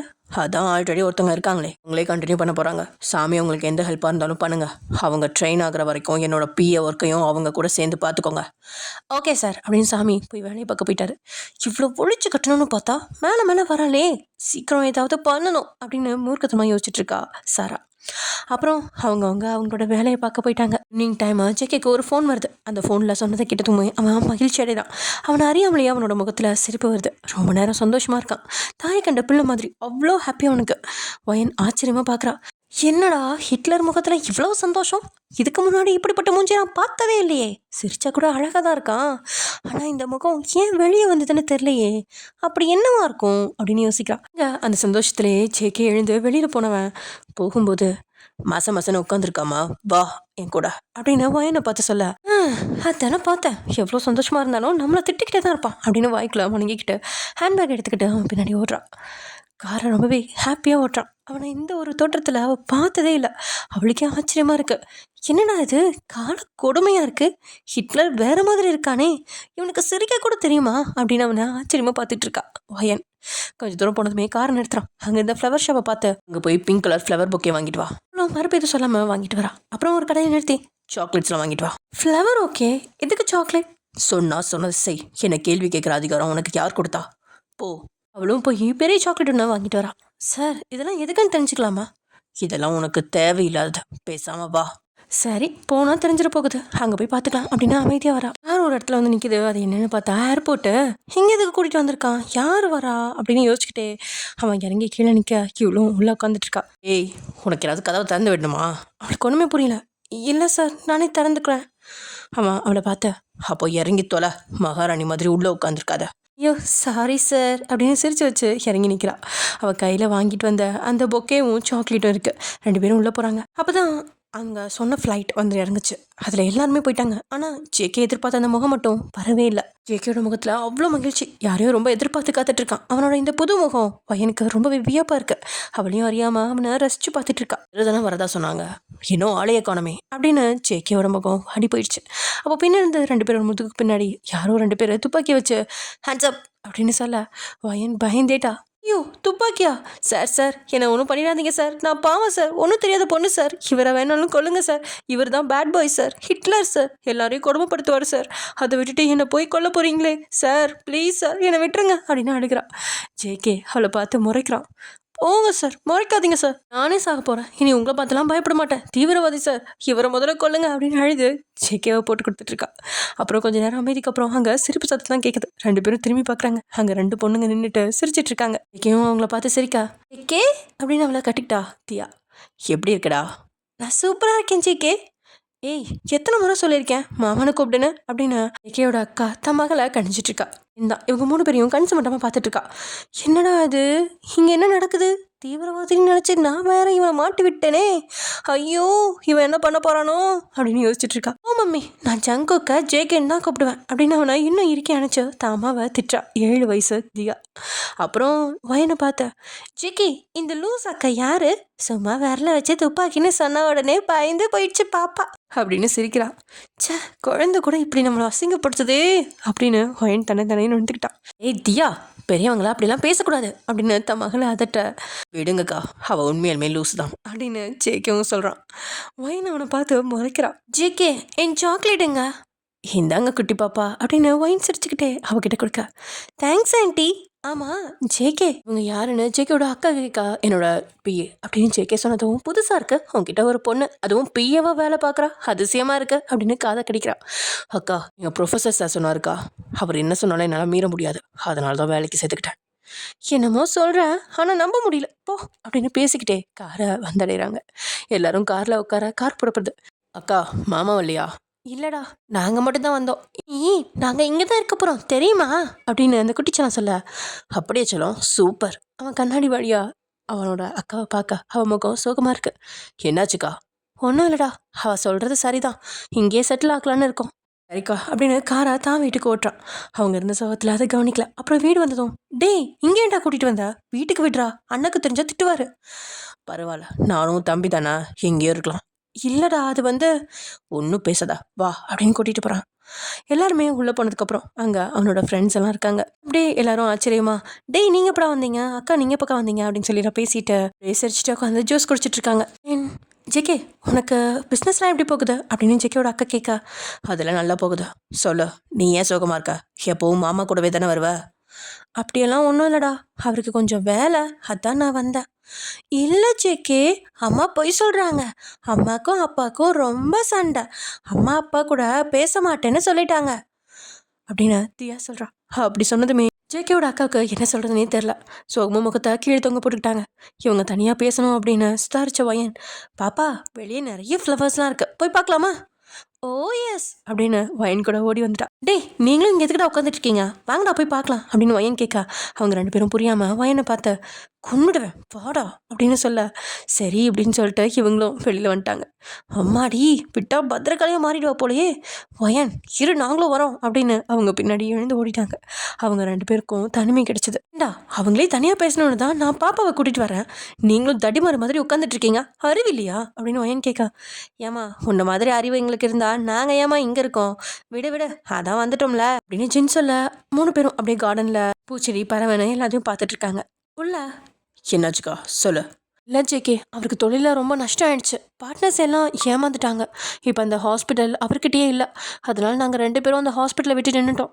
அவர் ரொம்ப குடிச்சு உடம்ப கெடுத்துக்கிறாருடா, என்ன சொன்னாலும் கேட்கவே மாட்டேங்கிறாரு. அவர் நிலைமையை புரிஞ்சுக்கிட்டு சரி நம்ம அப்பா கிட்ட பேசலான்னு கிளம்பி வந்தோம். இந்தியாவிலே இருந்துடலாம், அதனால ஏதாவது பண்ணி கொடுக்க முடியுமான்னு கேட்க வந்தேன்டா. ஜிகி கொஞ்சம் யோசிச்சிட்ட, அக்கா நீ அப்பாட்ட எதையும் கேட்காத, உனக்கு என்ன வேணுமோ அதை நான் பண்ணித்தரேன். இல்லைடா வேண்டாம், நீ உனக்காக வச்சுக்கோ, இது எல்லாமே நீ சுயமாக சம்பாதிச்சது, யார் கையும் எதிர்பார்க்காம தனியாக நின்று சம்பாதிச்சதுடா, அதை நான் எப்படி வாங்க முடியும்? நான் உனக்காக எந்த ஹெல்ப்புமே பண்ணது கிடையாதுடா, எங்கேயும் உனக்காக பேசுனது கூட இல்லை. நம்ஜுனுக்கு பயந்து உன்னை அப்படியே விட்டுட்டேனேடா, அதனால நான் பல முறை யோசிச்சு அழுதுருக்கேன்டா. இப்போ நீ நல்லா இருக்கிறத எனக்கு எவ்வளோ சந்தோஷமா இருக்கு தெரியுமா?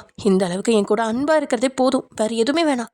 எல்லாம் சரிதான், அப்போ நீ என் தம்பியா நினைக்கல, நீயும் அவங்க எல்லாரும் மாதிரியும் என்ன ஒதுக்குறியா? டேய் ஏன்டா இப்படி பேசுற? நானும் எதுவும் மறக்கல, எத்தனை காசு பணம் கொடுத்தாலும் அன்பா பேசுற 4 வார்த்தை தான் முக்கியம். அதை நீ குழந்தையா இருக்கும்போதே நீ மட்டும்தான் எனக்கு கொடுத்த, உனக்காக நான் என்ன வேணாலும் செய்வேன். இது வெறும் பணம் அவ்வளோதான்க்கா, என்ன உன் தம்பியா நினைச்சா வாங்கிக்கோ. ஏன் ஜேகே என் மேலே மட்டும் இவ்வளோ பாசம் வச்சிருக்க? அப்படி உனக்கு நான் என்ன தாண்டா செஞ்சேன்? நீ பணத்துக்காக கஷ்டப்பட்ட போது கூட என்கிட்ட ஒரு வார்த்தை கேட்கல, நானும் உனக்கு உதவ முன் வரல, எந்த சூழ்நிலையுமே நான் உனக்காக நிற்கலையேடா. பின்ன ஏன்? ஒரே ஒரு காரணம், நீ என்னோட அக்கா, எனக்கு எந்த உறவுகளும் கிடையாதுக்கா, நீ ஒரு உறவு மட்டும்தான் எனக்கு இருக்கு, புரிஞ்சுக்கோ. சரிடா நீ என்ன சொல்றியோ அதுபடி நடக்கிறேன். சரி மாமா உடனே கிளம்பி வர சொல்லு, இங்கே ஒரு ஹாஸ்பிட்டலை நான் வாங்கி தரேன், நீங்கள் 2 பேரும் அதை பாருங்கள் சரியா? சரி வீட்டுக்கு போகவாடா, மதியம் இங்கே சாப்பிட்டு சாயங்காலம் போ அப்படின்றான். சரி ஓகே அப்படின்னு சொல்லிட்டு எல்லாரும் வெளியே இருக்கவங்கள உள்ளே கூப்பிட, அப்பன்னு பார்த்து கேட்டில் ஏதோ சலசலப்பு, என்னென்னு ஓடி போய் பார்த்தா அங்கே ஒரு பொண்ணு அழகா ஒரு சூட் கேஸோட நின்றுட்டு இருக்கா. அவளை பார்த்து நம்ம சின்ன தான் அப்படியே ஷாக் ஆயிட்டான். நான் ஒரு அழகு அப்படின்னு அவளையே பார்த்துட்டு இருக்கா. அவளை உள்ள விடுங்க அப்படின்னு சொல்ல அந்த பொண்ணு வேகமாக உள்ளே வரா. அவளை பார்த்த உடனே தியா ஓடி போய் நிலாத்த அப்படின்னு சொல்லிட்டு அவளை கட்டிப்பிடிக்கிறா. தியா குட்டி நீங்கள் 2 பேரும் சேர்ந்து என்னை மறந்துட்டீங்களா அப்படின்னு அவளும் வந்த வேகத்தில் கோவமாக அவங்கக்கிட்ட பேசிகிட்டு இருக்கா. என்னாச்சு அப்படின்னு கேட்க, ஆமாம் நிலா ஜேகேவோட அக்கா ஹஸ்பண்டோட தங்கச்சி, ஓகே, அவளும் இவங்க கூட தான் வந்திருப்பா. ஆனால் இவங்க ஜேகேவை பார்த்த சந்தோஷத்தில் அப்படியே அவளை விட்டுட்டு இவங்க மட்டும் கார் ஏறி வந்திருப்பாங்க. அவளும் வேறு வழி இல்லாமல் ஜேகேவோட அட்ரஸை கண்டுபிடிச்சி கேட்டு இப்போ தான் வந்து சேர்ந்துருக்கா. அப்படியே ஜேகேவும் வெளியில் வர, ஜேகேவை பார்த்தோன்னே இவ ஓடி போய், ஏமாம்மா நீங்கள் தான் ஜேகேவா, உங்களை பற்றி நிறைய கேள்விப்பட்டிருக்கேன் அப்படின்னு போய் ஹக் பண்ணிட்டா. அவனும் ஹாய் அப்படின்னு சொல்லிட்டு அவளை பேருக்குன்னு ஹக் பண்ணி விலக்கி நிற்க, இல்லை அவன் கூட குழஞ்சிட்டு நின்றுட்டுருக்கா. தென் சரி ஓகே எல்லாரும் வாங்க உள்ளே போகலாம் அப்படின்னு சொல்லிட்டு ஜேகே உள்ளே கூட்டிகிட்டு போக அங்கே வீட்டெலாம் சுற்றி பார்த்துட்ருக்காங்க. நீலா தான் வீட்டை பார்த்துட்டு, வாவ் அண்ணி இது செம்ம பெருசாக இருக்குது, சூப்பராக இருக்குது, இந்த வீடு ரொம்ப பிடிச்சிருக்கு, நம்ம இங்கே இருந்துக்கலாமா அப்படின்னு கேட்க, இங்கேலாம் நம்ம இருக்க முடியாதுடி, நம்மளோட வீட்டுக்கு போகலாம், அங்கே அண்ணன் நமக்காக வெயிட் பண்ணுவார் அப்படின்னு ஜேகேவோட அக்கா சொல்ல, போங்க அண்ணி எவ்வளோ ஆசையாக இருக்குன்னு தெரியுமா அப்படின்னு உட்காந்து முகத்தை திருப்பிக்கிறா. அவளை பார்த்ததுலேருந்தே இங்கே நம்ம ஒயனுக்கு புகைச்சல் தான், அடுத்தவங்க வீட்டில் ஊசியை தாங்க ஆசையை பாரு அப்படின்னு ஒயன் வாய்க்கில் முழங்குறா. அவளோட முழங்கலை கேட்டு ஜின் அவகிட்ட போய் ஷோல்டரை சுரண்டான். சிறும் மாடு ஏண்டா சுரண்ட சொல்லித்தல இதை அவங்க மாமா வீடு, அவங்க தாங்கன்னா உனக்கு என்னம்மா? நீ ஏம்மா இப்படி வயிறு எறிகிற? இங்கே யார் வயிறு எறிஞ்சா? எருமை. அவள் எங்கே தங்கினா எனக்கு என்ன? இங்கேயே தங்கி அந்த ஹிட்லரோட டார்ச்சர் அனுபவிக்கிட்டோம். ஓஹோ அப்படின்னு அவளை பார்த்து சிரிக்க. நிறைய நீ நான் இங்கே மேலே இருக்க ரூமில் கொஞ்ச நேரம் இருக்கேன் அப்படின்னு அவளோட பெர்மிஷன் கூட வாங்காமல் மேலே ஓடிட்டா நிலா. ஏய் நிலா நில்லு, ஐயோ மேலே ஜேகே ரூம் இருக்கு, உனக்கு பொண்ணுங்க மேலே வந்தால் பிடிக்காது அப்படின்னு கத்துறதுக்குள்ள அவள் ஓடிட்டா. என்ன ஜேகே ரூமுக்கு ஓடுறாளா அப்படின்னு ஒயன் ஷாக் ஆகுறா. அவளோட ஷாக்கை பார்த்தா ஜின் தான். ஷாக்கக்கரை அப்படின்னு சிரிச்சு கிண்டல் பண்றான். எருமை தடி மாடு அப்படின்னு அடிக்கா. ஐயோ எருமை, ஏண்டி என்ன அடிக்கிற? அவன் மேலே போறாடா, போய் பாருடா. அவன் ரூமுக்கு போனா உனக்கு என்னடி? என்னவா இருந்தா உனக்கு என்ன? இப்ப போறியா இல்லையா? முடியாது போடி. ஜின்னும் வயனும் விளையாடிட்டு இருக்கா. இவங்க செய்யற கூத்தெல்லாம் பார்த்துக்கிட்டே சிரிச்சுட்டு உட்காந்துட்டு இருக்கான் ஜேஹோ. எனக்கு எது வேணும்னு சொல்ல ஜேகேவோட அக்கா அங்கிருந்து போயிட்டாங்க. சாக்குன்னு வயனும் மேலே ஓடுறான். டேய் என்னடா இப்படி ஓடுறா அப்படின்னு ஜின் ஜேஹோப்பை பார்த்து கேட்கா. டேய் அதான் சொன்னனே காதல் வந்துருச்சுன்னு, இதுக்கு பேர் தான் காதலாடா அப்படின்னு சிரிச்சுக்கிட்டே அவன் பக்கத்தில் உட்காந்து கதை பேச தொடங்கிட்டாங்க. சின்னும் ஜேஹோப்பும். வயன் அவள் பின்னாடியே ஓடுறா. ஒவ்வொரு ரூமா எட்டி பார்க்குறா. அங்கே ஜேகேவோட ரூமை பார்க்க அங்கே பால்கனியில் தான் நின்றுட்டு இருக்கா. நினச்சேன் கரெக்டாக இங்கே வந்து நிற்கிறா போரு, இருடி உன்ன அப்படின்னு உள்ளே போகிறா வயன். அப்போது திடீர்னு பாத்ரூம் திறக்கிற சத்தம் கேட்குது. ஐயோ பாத்ரூம்லேருந்து வரான் போலையே, இப்போ என்ன பண்ணுறது அப்படின்னு பயந்து அங்கேயும் இங்கேயும் ஓடுறா. அப்போ கண்ணில் வார்ட்ரோப் பட அதில் இருக்க துணிங்களாம் கழிச்சிட்டு உள்ளே ஒழிஞ்சு நின்றுக்கிட்டா வயன். அந்த பால்கனிக்கு இன்னொரு கதவு இருக்கிறதுனால நிலா அந்த கதவு வழியாக வெளியே போயிட்டா. இந்த வழியும் அதுதான். இங்கே ஐயோ இப்போ நம்மளை பார்த்தா திட்ட போகிறான். ஏய் ஒயன், உனக்கு எதுக்கடி இந்த வேண்டாத வேலை? அவள் எங்கே போனா உனக்கு என்ன? அவள் திட்டு வாங்க கூடாதுன்னு பார்த்தா இப்போ நீ தான் திட்டு வாங்க போற அப்படின்னு அவளே திட்டிக்கிட்டு யோசிச்சுக்கிட்டு இருக்கா என்ன பண்ணலாம் அப்படின்னு. அவள் பால்கனியில் நிற்கிறாள்ல, பார்த்த உடனே முதல்ல அவளை தான் போய் திட்டுவான். அங்கே போய் அவளை திட்டுற கேப்பில் நாம ஓடி போயிடலாம் அப்படின்னு வாட்ரோப்போட கதவுல காதை வச்சுக்கிட்டு ஏதாவது கேட்குதா அப்படின்னு நின்றுட்டு இருக்கா. எப்பயும் வீட்டுக்கு வந்தா ஜேகே குளிச்சிருவான். இப்பயும் அதே மாதிரியே குளிச்சுட்டு வெளியே வரான். இடுப்பில் ஒரு துண்டை கட்டிக்கிட்டு தலையை இன்னொரு துண்டால் தவட்டிக்கிட்டே வரான். துண்டை பெட்டில் போட்டுட்டு துணியை எடுக்க கதவை திறக்கிறான். வாட்ரோப்போட கதவை. வயனும் அசால்ட்டா அந்த கதவு கிட்ட காதை வச்சுக்கிட்டு ஏதாவது சவுண்டு கேட்குதான்னு பார்த்துட்டு இருக்கா. கதவு திறந்த வேகத்தில் கீழே வெளில போயிட்டான். அவனும் இதை எதிர்பார்க்கல. அப்படியே அவன் மேலேயே விழுந்துட்டா. வயன் விழுந்த வேகத்தில் 2 உதடுகளும் ஒன்னோட ஒன்று மோதுது. 2 பேர்த்துக்கும் சில நிமிடம் அதிர்ச்சியாக தான் இருக்கு. 2 கண்களும் விரிஞ்சு பார்க்குது. அவன் கைகள் அவளோட இடுப்பை வளைச்சிருக்கு. அவளோட கைகள் ஹீரோ சொட்டிக்கிட்டு இருந்த அவனோட ஹார்ட் மேலே இருக்கு. அப்போ நிலா கீழே வரா. ஜின்னும் ஜேஹோப்பும் அவளை தான் பார்த்துட்டு இருக்காங்க. என்னடா போன இவளே வந்துட்டா, இவளை தேடி போனா அவளை காணோம். டே விடுடா, லவர்ஸ்குள்ள என்ன வேணாலும் நடக்கலாம், நீ என்ன டென்ஷன் ஆகுற அப்படின்னு சிரிச்சுக்கிட்டு இருக்கான் ஜேஹோப். அப்படி என்னடா நடக்க போகுது, இரு நான் போய் பார்த்துட்டு வரேன் அப்படின்னு அவன் எழுந்து மேலே மாடிக்க போறான். ஜின்னு போகும்போது நிலா கிட்ட மேலே ஒயனை பார்த்தீங்களா அப்படின்னு கேட்கா. மேலே யாரும் இல்லை, அதான் கீழே வந்துட்டேன். என்ன யாருமே இல்லையா அப்படின்னு வேகமாக மேலே ஓடுறான். நேரா ஜேகே ரூமுக்கு தான் ஓடுறான். அங்கே கதவு லேசா திறந்துருக்கு. திறந்துட்டு உள்ளே போயிடலாமா? ஒருவேளை ஜேஹோப் சொன்ன மாதிரி இருந்தா சரி, என்ன நடக்குதுன்னு எட்டி தான் பார்ப்போம் அப்படின்னு அந்த கதவோட வழியை எட்டி பார்க்குறான். பார்த்த அந்த நொடி அவனோட இதயம் அப்படியே வெடிச்சு செதறுது.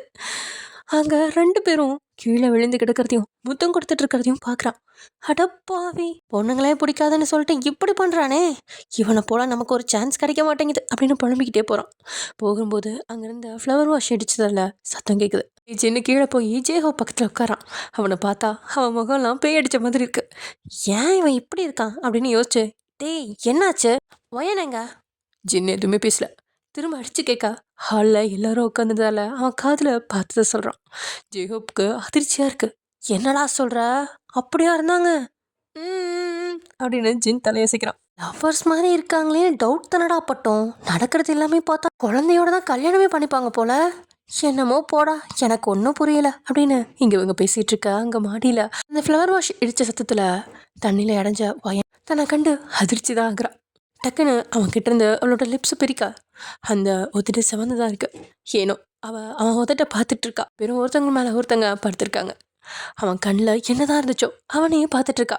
2 கண்களும் ஒன்னோட ஒன்று மோதிக்கிட்டு தான் இருக்கு. இப்படியே கொஞ்ச நேரம் போகுது. ஜேகேவோட கை வயனோட இடுப்புல இருந்த வயிற்று பகுதிக்கு போகுது. அப்புறம் அங்கேருந்து கொஞ்சம் அப்பருக்கு போக சுதாரிச்சுக்கிட்ட வயன் கூச்சத்தில் நெளிரா. ஐயோ இவன் என்னமோ பண்ணுறானே, கொஞ்சம் ஏமாந்தா அவ்வளோதான். சார் விடுங்க சார், பற்றி நல்லா தெரியும் எப்படானே இருக்க வேண்டியது அப்படின்னு அவனோட கையை இழுத்துட்டு விடுங்க. முடியாது. என்னது முடியாதா? உங்களுக்கு எப்போ பார்த்தாலும் இதே வேலை தானா? இப்போ என்ன விட போறீங்களா இல்லை கத்தவா? தாராளமாக கத்து. வர்றவங்க உன்னை தான் அசிங்கமாக நினைப்பாங்க. என்ன என்னதுக்கு அசிங்கமாக நினைப்பாங்க? திரும்ப திரும்ப தப்பு பண்ணுறதெல்லாம் நீங்கள் தான் வேணும்னு என்கிட்ட வம்பு இழுக்கிறீங்க. இப்போவும் சொல்கிறேன், வர்றவங்க உன்னை தான் தப்பாக நினைப்பாங்க. நான் என்ன பண்ணேன்? என்னதுக்கு தப்பாக நினைப்பாங்க? பின்ன நீ தானே என் மேலே படுத்துட்டு எந்திரிக்க மாட்டேங்கிற. நான் என்ன அவ்வளோ அழகாக இருக்கேனா என்ன? இப்போவே வேணும்னா சொல்ல, எல்லாத்தையும் முடிச்சுக்கலாம் அப்படின்னு அவளை பார்த்து கண்ணடிச்சு கேட்குறான். அந்த ஒரு நிமிஷம் வெக்கம் எட்டி பார்க்குது. அப்புறம் உடனே வயனுக்கு ஏதோ புரிய கீழே பார்க்குறா. அவள் தான் அவன் மேலே படுத்திருக்கா. ஐயோ அப்படின்னு வேகமாக எழுந்து நிற்கிறான். கீழே விழுந்ததில் அவன் ட்ரெஸ்ஸை லைட்டாக களைஞ்சிருக்கா. எழுந்து நின்று அதெல்லாம் சரி பண்ணிக்கிறான். அவனும் எழுந்து நின்று அதெல்லாம் சரி பண்ணிக்கிட்டான். இங்கே என்ன பண்ணுற? உனக்கு இங்கே என்ன வேலை? வழி தெரியாமல் இந்த ரூமுக்குள்ளே வந்துட்டேன். எழுது, இதுதான் நீ என் ரூமுக்குள்ளே வர ஃபர்ஸ்ட் டைமா? இதுக்குள்ளே நீ வழி தெரியாமல் வேறு வரையா? இதை நீ என்னை நம்ப சொல்கிறியா? ஆமாம் சார், நம்மளாம் நமங்க நம்பாட்டி போங்க அப்படின்னு நகர போனவள. ஒரு நிமிஷம் சொல்லுங்க. அன்னைக்கு நான் கொடுத்த முத்தத்தை இப்போ நீ திருப்பி கொடுத்துட்டா. அதெல்லாம் ஒன்றும் இல்லை, ஏதோ தெரியாமல் ஆக்சிடெண்ட்டில் நடந்துருச்சு அப்படின்னு கீழே குனிஞ்சிட்டு பதில் சொல்கிறான். அந்த விஷயம் நடந்ததுலேருந்து அவளுக்கு ஒரே பதட்டமாக இருக்குது. எப்படியோ கொடுத்துட்டு தானே, இப்போ நீ கொடுத்ததை நான் திருப்பி தர வேண்டாமா? அதெல்லாம் ஒன்றும் வேண்டாம், ப்ளீஸ் விட்டுருங்க அப்படின்னு அவள் போக அவள் பக்கத்தில் மெல்ல நகரான். அவளும் பின்னாடியே நகர்ந்துக்கிட்டா இருக்கா. ஒரு வித பயத்தோட, மிரட்சியான பார்வையோட. இவனும் ஒரு வித பார்வையோட மெல்லமாக அவளை நோக்கி நடக்கிறான். அவளுக்கு என்ன செய்யுதுன்னே தெரில. ஐயோ ஏதாவது பண்ணு அப்படின்னு மனசு அடிச்சுக்கா. உடம்பு நகரமாக இருக்குது. அமைதியாக இருக்கா. ஜேகே ஒயன் பக்கத்தில் வந்து கிட்ட நிற்கிறான். அங்கே வைத்தியம் படப்படன்னு இருக்கு.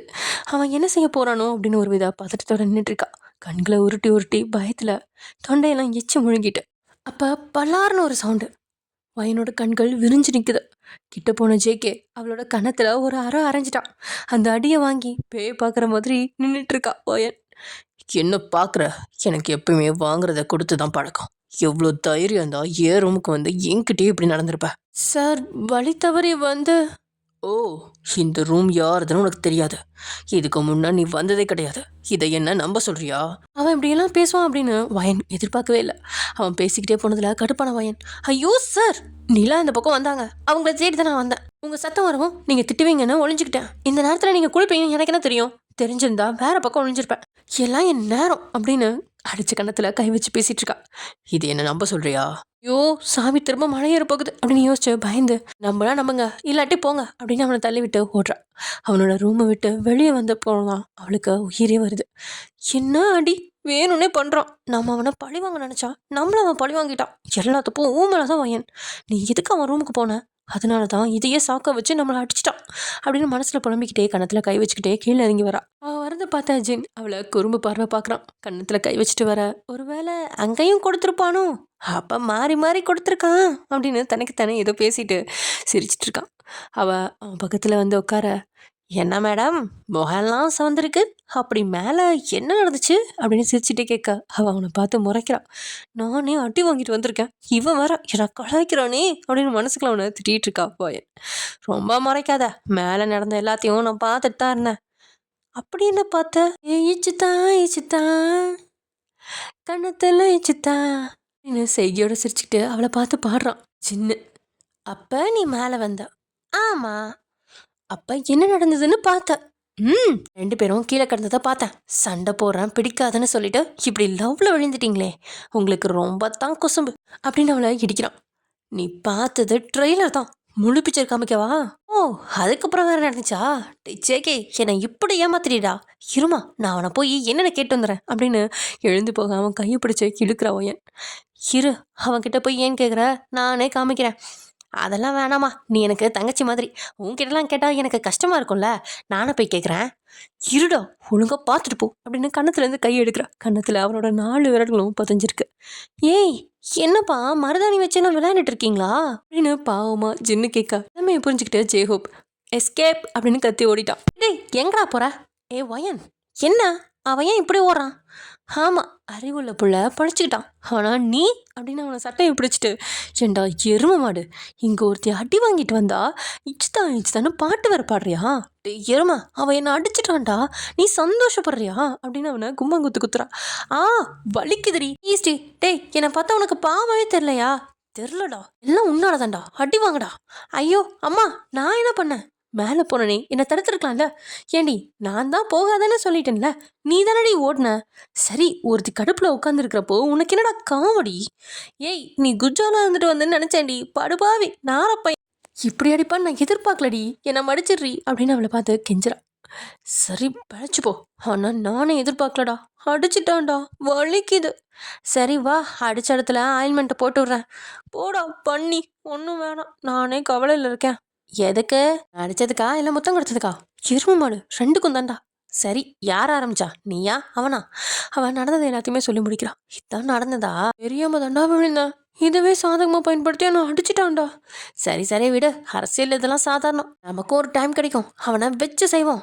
ஆமாண்டா கண்டிப்பாக அவனை ஏதாவது செய்யணும் அப்படின்னு சபதம் ஏற்றுக்கிறா ஹோயன். இவங்க பேசிகிட்டு இருக்கும்போது ஜேகே கிளம்பி கீழே வரான். மற்ற எல்லாருமே ஹாலுக்கு வந்து சேர்றாங்க. அப்புறம் எல்லாருமே ஒன்றா உட்காந்து சாப்பிட்றாங்க. நீலாவும் ஜேகே பக்கம் தான் உட்காருவேன் அப்படின்னு அவனுக்கு பக்கத்தில் போய் உட்காந்து சாப்பிட்டுட்டு இருக்கா. அவனை உரசிக்கிட்டு உட்காந்துட்டு இருக்கதை பார்த்த ஹோயனுக்கு கோவமாக வருது. ஜேகே காதில் கிசுக்கிறா. இங்கே பாருடா எப்படி ஒட்டிட்டு உட்காந்துருக்கான்னு, தள்ளி உட்காந்தா தீஞ்சு போயிடுவாளா, ஒழுங்கா அவளை தள்ளி உட்கார சொல்லு. ஒயன் ப்ளீஸ் டி பேசாமல் சாப்பிட்றி, ஜேகே நம்மளை பார்த்தா டின்னு கட்டிடுவான்டி. என் செல்லம்ல எல்லாரும் முன்னாடியும் பப்பிஷம் ஆயிரும், பேசாமல் சாப்பிடு, அவனை தனியாக கவனிச்சுக்கலாம். போடா பயந்தாங்குழி, உன்கிட்ட போய் சொன்ன பாரு.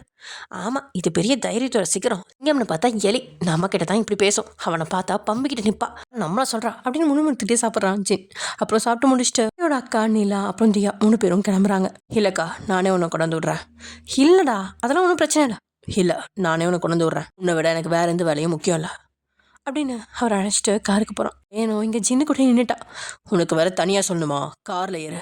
நான் எதுக்கு சார், ஜின் சார் கூட அப்படியே ஆஃபீஸ் போயிடுறேன். என்ன அது சாரா அப்படின்னு மனசுக்குள்ள நினச்சிக்கிட்டான் ஜின்னு.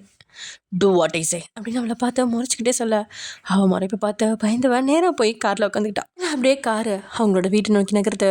அங்கே போய் அவனோட சொந்த வீட்டில் அவங்க அக்காவை இறக்கி விட்டுட்டு உள்ளே வாடா அப்படின்னு கேட்க, இவன் உள்ளே கூட போகாமல் இவன் பாட்டுக்கு கிளம்பிட்டான். அப்படியே அவங்கெல்லாம் உள்ளே போக, உள்ள யாருமா அவனை கொண்டு வந்து விட்டது, நாங்கள் ஜேகே கூட தான்ப்பா வந்தோம் அப்படின்னு அவங்க பயந்துக்கிட்டே சொல்ல, ஜேகேவாம்மா அவனை உள்ளே கூப்பிட்டுருக்கலாம்ல. இல்லைப்பா அவன் வரலன்னு சொல்லிட்டான். நான் தப்பு பண்ணிட்டேம்மா, நான் ரொம்ப பெரிய தப்பு பண்ணிட்டேன் அப்படின்னு ஜேகேவோட அப்பா ஃபீல் பண்ணிகிட்ருக்காரு. அதே சமயம் எங்கள் ஜேகேவோட அண்ணன் கொஞ்சம், நான் இவர் வெறுத்தா இருந்தான், அவனை நானும் வெறுத்தேன், ஆனால் இப்போ இவரே மனசு மாறிட்டாரு, நான் மட்டும் என்ன அப்படின்னு அவனும் கொஞ்சம் மனசு மாறிட்டுருக்கான். அதே சமயம் இங்கே காரில், சார் அவங்க தான் அவ்வளோ சொல்கிறாங்கல்ல போயிருக்கலாம்ல அப்படின்னு ஒயன் கேட்க, அவன் பேசாமே வரான். கேட்டால் பதில் சொல்லுதான் பாரு முசுடு அப்படின்னு மனசில் திட்டிக்கிட்டே, சார் உங்களை தான் கேட்குறேன், உனக்கெல்லாம் பதில் சொல்லணும்னா எனக்கு எந்த அவசியம் இல்லை. அவனை பார்த்து முறைக்கிறா. திமுற போகிறேன், அப்புறம் வேற யாருக்கு சார் பதில் சொல்வீங்க, உங்களை நெருங்கி உரசிட்டு உட்காந்தா மட்டும்தான் பதில் சொல்வீங்களா அப்படி கேட்கவும் அவன் திரும்பி அவளை பார்க்குறான். ஐயோ ஏன் இப்படி பார்க்குறான், என்னத்தை கேட்டு தொலைச்சோம். ஒரு நிமிஷம் அவளை பார்த்துட்டு வண்டி ஓட்டுறான். ஐயோ இப்போ என்ன சொன்னான்னு பேசினதா யோசிச்சு பார்க்குறா. அட மக்கு பண்டாருமே, அவன் யார் கூட உரசிட்டு உட்காந்தா உனக்கு என்ன, எல்லாம் அந்த குள்ளச்சியை சொல்லணும், அவன் கூட தெரிஞ்ச நமக்கு என்ன, நம்ம போய் ஏன் டென்ஷன் ஆகுறோம். ஐயோ இந்த ஹிட்லர் என்ன நினைப்பான் நம்மளை பற்றி அப்படின்னு தன்னைன்னு வந்துக்கிட்டு அமைதியாக வரான். ஜேகே பேசாமல் காரை ஓட்டிக்கிட்டு வரான். அவன் மனசில் என்ன ஓடுது அப்படின்னு என்னால் கண்டுபிடிக்கவே முடியல. ஜேகே ஃபோன் எடுத்து சாமியை ஒரு இடத்துக்கு வர சொல்கிறான். சார் நம்ம எங்கே போகிறோம், எங்கன்னு சொன்னதான் வருவியா, ஹிட்லர் ஹிட்லர் அப்படின்னு மனசுக்குள்ள திட்டிட்டு, சார் தெரிஞ்சுக்கலான்னு தான் கேட்டேன். அங்கே தான் போக போகிறோம் வந்து பாரு. கார் நேராக ஜேகேவோட உமன் சென்டர் நோக்கி போகுது. கீழே இறங்கினதுமே அந்த கட்டடத்தை பார்த்து வாயை பிழக்கிறா. இதை பற்றி நிறைய கேள்விப்பட்டிருக்கா, இன்னைக்கு தான் முதல்ல பார்க்குறா. அவன் முன்னாடி போக இவ பின்னாடி போகிறான். ஜேகே ரூம்குள்ளே போனதும் ஏதோ ஃபோன் வர டக்குன்னு நின்று அதை எடுக்க, வாயை பழந்து வேடிக்கை பார்த்துட்டே போய் அவன் மேலே இடிச்சு நிற்கிறா. அவன் கீழே விழ போக அங்கேருந்த கதவை பிடிச்சி நின்றுட்டான். ஹேய் முட்டாள் முட்டாள், அறிவில் பார்த்து கூட நடக்க மாட்டியா. சாரி சார் தெரியாமல் இடிச்சிட்டேன் அப்படின்னு நெளிஞ்சிக்கிட்டே சொல்கிறா வாயன். உன்னையெல்லாம் ஜூல தான் விடும். ஹலோ சார் பார்த்து பேசுங்க, நான் அவனும் அந்த அளவுக்கு சேட்டை பண்ண மாட்டேன். இதுக்கு மேலே அவனுக்கு பேச விருப்பம் இல்லை. அதனால் அவளை முறைச்சிட்டு தன்னோட சேரில் போய் உட்காந்துக்கிட்டான். கொஞ்ச நேரத்துலேயே வந்த சாமி பாடி கார்டு சொத்தனை இழுத்துட்டு வரான். அவன் அழுதுகிட்டே வரான். சார் ப்ளீஸ் சார் என்னை விட்டுருங்க சார், இனி எந்த தப்பும் செய்ய மாட்டேன் சார் அப்படின்னு கெஞ்சிறான். ஜேகே மெல்ல எழுந்து அவன் பக்கத்தில் வர அவன் காலிலே விழுந்து கெஞ்சிறான். சார் மன்னிச்சிருங்க சார், ப்ளீஸ் சார் என்னை விட்டுருங்க சார். சாமி அப்படின்னு கை நீட்டா. வயனுங்க நடக்கிறது எதுவுமே புரியாமல் பார்த்துட்ருக்கா. ஜேகே கையை நீட்டினதுமே தன்னோட பேக்கெட்லேருந்து ஒரு துப்பாக்கி எடுத்து கையில் கொடுக்குறான். துப்பாக்கியை பார்த்ததும் வயனுக்கு பயமாக இருக்குது. என்னடா அவன் துப்பாக்கியெல்லாம் வச்சுருக்கான், சுற்றுவானா இல்லை பயமுறுத்து தான் வச்சுருக்கானா நம்ம வேற 1000 முறை வாய் விட்டுட்டோமே, நம்மள போட்டு தள்ளிட்டா என்ன பண்றது? ஏன்மா இவன்கிட்ட கொஞ்சம் ஜாக்கிரதையா இருமா, இல்ல உனக்கு துப்பாக்கி சூடுதான் அப்படின்னு மனசுல பயந்துக்கிட்டே நினைச்சிட்டு இருக்கா. அவன் துப்பாக்கியை வாங்கினதுமே கீழே விழுந்து கிடந்தன ஒருத்தன் வந்து தூக்க, சார் இந்த முறை மன்னிச்சிருங்க சார், இனி உயிரே போனாலும் இதே மாதிரி தப்பு செய்ய மாட்டேன் சார் அப்படின்னு கெஞ்சுறான். வயனுக்கே பாவமா இருக்கு. சரி அவனுக்கும் பாவமாக தான் இருக்கும், அவனும் மிரட்டி விட்டுருவான் அப்படின்னு நினச்சிட்டு இருக்கும்போது தான் துப்பாக்கியை நெத்தி பொட்டில் வச்சு போட்டுட்டான். அப்படியே பாடி கட்ஸ் கையிலேயே சரிஞ்சிட்டான். சாமி எப்பவும் மாதிரி நின்றுட்டு இருக்கான். இதை பார்த்தா வயனுக்கு இதையுமே நின்ற மாதிரி இருக்கு. ஒரு நிமிஷம் சில மாதிரி நின்றுட்டு இருக்கா. பல படங்கள்ல தான் பார்த்துருக்கா, ஆனால் நேரில் முதல் முறை இப்படி பார்க்க அவளோட இதயமே துடிக்க மறக்குது. அவளை அதிர்ச்சியாக பார்த்த சாமி அவளை ஒழுக்கிறான். மேடம் மேடம் சுயநினைவு அடைஞ்சவ அவனை பாடி கார்ட்ஸ் கொண்டு போகிறத பார்த்து பயப்படுறான். டேய் என்னடா பண்ணீங்க, லைவா உள்ள போட்டு தள்ளிட்டு இருக்கீங்க, கொலகார பாவீங்களா, என்னடா இப்படி பண்றீங்க, ஐயோ கொலை கொலை போலீஸ் போலீஸ் அப்படின்னு கத்த. ஏய் போய மூடு, இப்போ எதுக்கு லூஸ் மாதிரி கத்துற? ஆமாண்டா ஆமாம் நான் லூசு தான், நீங்கள் நான் ரொம்ப நல்லவங்க. ஏண்டா கண்ணை முன்னாடி இப்படி கொலை பண்ணுறீங்களே, நீங்கள் நல்லா இருப்பீங்களா? ஓடி போய் அவனோட சட்டையை பிடிச்சு, இருடா உன்னை போலீஸில் பிடிச்சி கொடுக்குறேன். இப்படி போட்டு தள்ளுறியே, உனக்குலாம் மனசாச்சே இல்லையா? கொஞ்சம் கூட ஈவு இறக்கம் எதுவுமே கிடையாதா? கழிஞ்சுக்காரா, உனக்குலாம் இதையும் ஒன்று இருக்கா இல்லையா? பொறுக்கி நாயே, உன்னை எல்லாம் ஜெயிலில் பிடிச்சதாண்டா போடணும். அவன் சட்டையை பிடிச்சதை பார்த்த சாமி ஓடி போய் அவளை பிடிச்சு இழுத்து வரான். விடுங்க சாமி விடுங்க, இன்னைக்கு அவனை நான் கொல்லாம விட மாட்டேன், கொஞ்சம் கூட ஈவு இறக்கமே இல்லாமல் இப்படி போடுறான் அப்படின்னு அவன் கையில் துள்ளி குதிக்கிறான். சாமி விடு. அவன் சொன்ன அடுத்த நிமிஷம் அவன் கையை எடுக்கிறான். இவ கோமா அவனை பார்த்து முறைக்கிறான். இப்போ உனக்கு என்ன வேணும்? பொறுக்கி எதுக்குடா அவனை போட்ட? உனக்கு உயிர்னா என்ன சர்வசாதாரணமாக போச்சா? ஒரு உயிரோட வேல்யூ என்னென்னு தெரியுமா உனக்கு? உனக்கு எங்கே அதெல்லாம் தெரிய போகுது? உனக்கு தேவை காசு காசு காசு. இத்தனை சம்பாதிச்சியே இதெல்லாம் யாருக்கு? நீ மட்டும் தானே அனுபவிக்க போற. ஆகும்போது கூட காசு வராதுடா, 4 பேர் தான் வரணும். நீ சொல்றதெல்லாம் சரிதான், ஒரு சின்ன பொண்ணோட உயிரை விட இவன் உயிர் எனக்கு பெருசு கிடையாது. அவ புரியாம என்னடா கதை சொல்ற? அவன் நேரா தன்னோட பக்கத்துல இருந்த கதவை திறந்து அதுக்குள்ள போறான். எங்கடா போற, நான் கேட்டதுக்கு பதில் சொல்றான் அப்படின்னு அவன் பின்னாடியே ஓடுறான். வயன் கொஞ்ச தூரம் உள்ள போனதுக்கப்புறம் அங்கே 4-5 படுக்கையில் 14 வயசுக்கு உட்பட்ட குழந்தைகள்லாம் படுத்திருக்காங்க. உள்ளே போனவ குழப்பமா அதை எல்லாத்தையும் பார்த்துட்டு இருக்கா. அவள் பின்னாடியே வந்த சாமியும், மேடம் இவங்களாம் சின்ன குழந்தைங்க, ஒரு 13-14 வயசு இருக்கும், எத்தவங்க கிட்ட இருந்து பிரிச்சு இவங்க எல்லாத்தையும் தொழிலுக்கு அனுப்பியிருக்கான் அவன். இதில் ஒரு குழந்தை செத்து போயிடுச்சு. அங்கேருந்து நமக்கு தெரிஞ்சவங்க மூலியமாக தகவல் வந்து நாங்கள் போய் இவங்க எல்லாத்தையும் காப்பாற்றி கூட்டிகிட்டு வந்தோம். இது எல்லாத்துக்கும் காரணம் அவன் தான். குழந்தைங்கன்னு கூட பார்க்காம ஈவு இறக்கம் கொஞ்சம் கூட இல்லாமல் இப்படி நடந்திருக்கான். இவங்க மட்டும் இல்லை, ஆயிரக்கணக்கான பொண்ணுங்களை அவன் அப்படி தான் பண்ணியிருக்கான். இவனால் வாழ்க்கை இழந்த பொண்ணுங்க ஏராளம். அவனை உயிரோட விட்டு வச்சா பொண்ணுங்க எனத்துக்கே ஆபத்து அப்படின்னு சொல்கிறான் சாமி. சாமி இப்படி சொல்லவும் அவளுக்கு என்ன சொல்கிறதுனே தெரில, அதிர்ச்சியில் உறைஞ்சி நிற்கிறான். இப்போ சொல்லு, நான் கொடுத்தது என்ன சரியா தப்பா?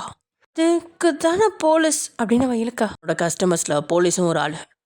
அவளால் எதுவுமே பேச முடியல, கண்களில் இருந்து கண்ணீர் மட்டும்தான் வருது. அங்கேருந்து குழந்தைங்கள் பக்கத்தில் போய் பார்க்குறா. குழந்தைங்க முகம் மாறாமல் அங்கங்கே சில படுகளோட இவங்கிட்ட இருக்கிறதுனால இருந்த நம்பிக்கையில் தூங்கிட்டு இருக்காங்க. வாஞ்சியா அவங்க தலையை தடவி விடுறான். ஜேகே அவன் ரூமில் போய் உட்காந்துக்கிட்டான். அப்புறம் சோகமாக வயனும் பின்னாடி சாமியும் வராங்க. இப்போ சொல்லு, நான் பண்ணது சரியா அப்படின்னு அவளை பார்த்து கேட்குறான் ஜேகே. ஆமாங்க சார், நீங்கள் பண்ணது தான் சரி சார் அப்படின்னு தைரியமாக ஒரு தெளிவோட மூச்சுக்கு 300 முறை சார் போடுறா வயன். அவளுக்கு அவன் மேலே மரியாதை கூடுது. அவளுக்குள்ள ஒரு ஈரம் அப்படின்னு நினச்சிக்கிறா. அவனை நினைக்க அவளுக்கு பெருமையாக இருக்குது. எத்தனை பொண்ணுங்களோட வாழ்க்கையை காப்பாற்றிட்டு இருக்கான். கண்டிப்பாக இந்த திமிரெல்லாம் இருக்க வேண்டியதுதான் அப்படின்னு அவன் மேலே ஒரு நல்ல அபிப்பிராயமே வருது. சாமி அந்த சென்டர் ஃபுல்லாமே வயனுக்கு சுற்றி காமிக்கிறான். அங்கேருந்த இடங்களை பார்த்ததும் அங்கேருந்த வசதிகளை பார்த்தோம் பொண்ணுங்களுக்கு எந்த அளவுக்கு முன்னேறதுக்கு அவன் ஹெல்ப்லாம் பண்ணிட்டு இருக்கான் அப்படிங்கிறத பார்க்குறான். இதை பற்றி கேள்விப்பட்டிருக்கா, ஆனால் இதான் ஃபர்ஸ்ட் டைம் நேரில் பார்க்குறான். உமன் சென்டர் அப்படின்னு சொன்னதுமே பொண்ணுங்களுக்கு தேவையான வசதிகள் இருக்கும் அப்படின்னு நினச்சிருந்தா. ஆனால் இங்கே பொண்ணுங்க ஒரு குடும்பமாக யார் உதவியும் இன்றி தங்களை அவங்களே பார்த்துக்கிறாங்க அப்படின்னு நினைக்கும் போது பெருமையாக இருக்குது. ஜேகே தங்குறதுக்கு மட்டும் இடம் கொடுத்துருக்கிறது மாதிரி தான் இருக்குது. மீதி எல்லாமே அவங்க உழைச்ச காசில் தான் அவங்களுக்கு கிடைக்குது. அங்கே உள்ளேயே பார்க்கலாம் இருக்குது. அவன் சம்பாதிச்சது எல்லாமே இங்கே தான் இப்படி தான் செலவாகுது அப்படின்னு அவளுக்கு புரியுது. அவனுக்கு யாரும் இல்லை அப்படின்னு அவன் நினச்சிருந்தாலும் எல்லா மனசுகளும் அவனையே தான் வாழ்த்துது அப்படிங்கிறத உணர்றா. ஏதோ ஜேகே இன்னைக்கு புதுசாக அவளுக்கு தெரியறான். மணியானதும் வயன் அங்கேருந்து போகிறா. ஹாஸ்டலுக்கு போயும் அவனை பற்றி தான் யோசிச்சுட்டு இருக்கான். ஒருத்தர் சம்பாதிக்கிற காசு எல்லாமே இப்படி செலவு செய்வாங்களா? எம்மா பெரிய கட்டிடம் பா, இன்னும் நம்ம சுற்றி பார்க்காதது நிறைய இருக்கும் போலயே. பரவாயில்ல ஹிட்லர், நீ கிரேட் தான். ஒரே ஆளாக இருந்துட்டு எத்தனை நாள் சமாளிக்கிறா? ஒன்று நினைக்கும் பொழுது எனக்கு ஆச்சரியமா இருக்குடா அப்படின்னு கண்ணத்தில் கை வச்சுக்கிட்டு யோசிச்சுட்டு இருக்கா. அப்புறம் இவளோட யோசனையை பார்த்து பூர்ணி வந்து இவன் என்ன இப்படி யோசிச்சுட்டு இருக்கா அப்படின்னு வயனை கூப்பிட வயன் கண்டுக்கவே இல்லை. மறுபடியும் அவளை தட்டி கூப்பிட என்னடி அப்படின்னு எரிஞ்சு விழுக்கா. என்னடி ஆச்சு அப்படின்னு கேட்கா. ஒரு வழியா இவளும் எல்லாத்தையுமே சொல்ல, ஹிட்லர்லேருந்து ஜேகே சார் ப்ரொமோஷன் வாங்கிட்டாரு போல, கெட்டவர்லேருந்து நல்லவர் ஆயிட்டாரு. வயன் சரியில்லடி, மனசை பாதுகாத்து வச்சுக்கோ, போனா திரும்ப கிடைக்காது. ஏய் லூசு பூர்ணி, நான் என்ன சொல்றேன், நீ என்ன லூஸ் மாதிரி பேசிட்டு இருக்கா? நான் லூஸாவே இருந்துட்டு போறேன்டி, நீ லூஸ் ஆகாம இருந்துக்கோ. என்ன காப்பாத்துறதுக்கு ஆள் இருக்கான். அப்புறம் உன் லூஸை குணப்படுத்த ஜேகே சார் தான் வரணும். புடி எருமை, நான் என்னமோ சொன்னா நீ என்னமோ பேசுற. நான் தூங்க போறேன் போ அப்படின்னு அவளோட பெட்ல போய் படுத்து தூங்க போயிட்டா. இருந்தா அவன் சொன்னதை யோசிச்சுக்கிட்டே தான் இருக்கா. இவன் ஏன் இப்படிலாம் சொல்றா? ஒருவேளை நான் அவரை பத்தி நினைச்சிட்டு இருக்கேனா? நல்ல விதமா தானே நினைக்கிறேன். இவ்வளோ நல்லவர் அன்னைக்கு ஏன் அப்படி நடந்துக்கிட்டாரு? அவர்கிட்ட இருந்து நான் இதை எதிர்பார்க்கலதான். ஆனா அந்த ஒரு விஷயத்த மட்டும் வச்சு இவர் கெட்டவரை நினைச்சிடக்கூடாதுல்ல பயன். இருந்தாலும் நீ அவரை பழி வாங்குற எண்ணத்தை விட்டுறக்கூடாது. பனிஷ்மெண்ட் கொஞ்சம் கம்மியா கொடுத்துக்கலாம்.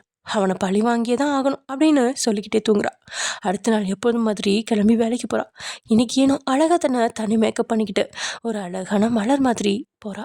அவளோட முகத்துல அவ்வளோ ஒரு மகிழ்ச்சி. என்னடி ஒயன், இன்னைக்கு எவ்வளோ அழகா இருக்கா, என்ன விஷயம் அப்படின்னு பூர்ணி கேட்கா. அம்மா வச்சி இன்னைக்கு ரொம்ப தான் அழகா இருக்கா அப்படின்னு பூர்ணியோட ஆளும் சொல்றான். அட போங்கப்பா, நான் எப்பவும் போலதான் இருக்கேன். இல்லையே, இது சரியில்லையே, யாருக்காகவோ அலங்காரம் பண்ணியிருக்க மாதிரில இருக்கு. புடி லூசு, நான் யாருக்காக அலங்காரம் பண்ணிக்க போறேன்? நான் எனக்காக அலங்காரம் பண்ணிக்கிறேன்.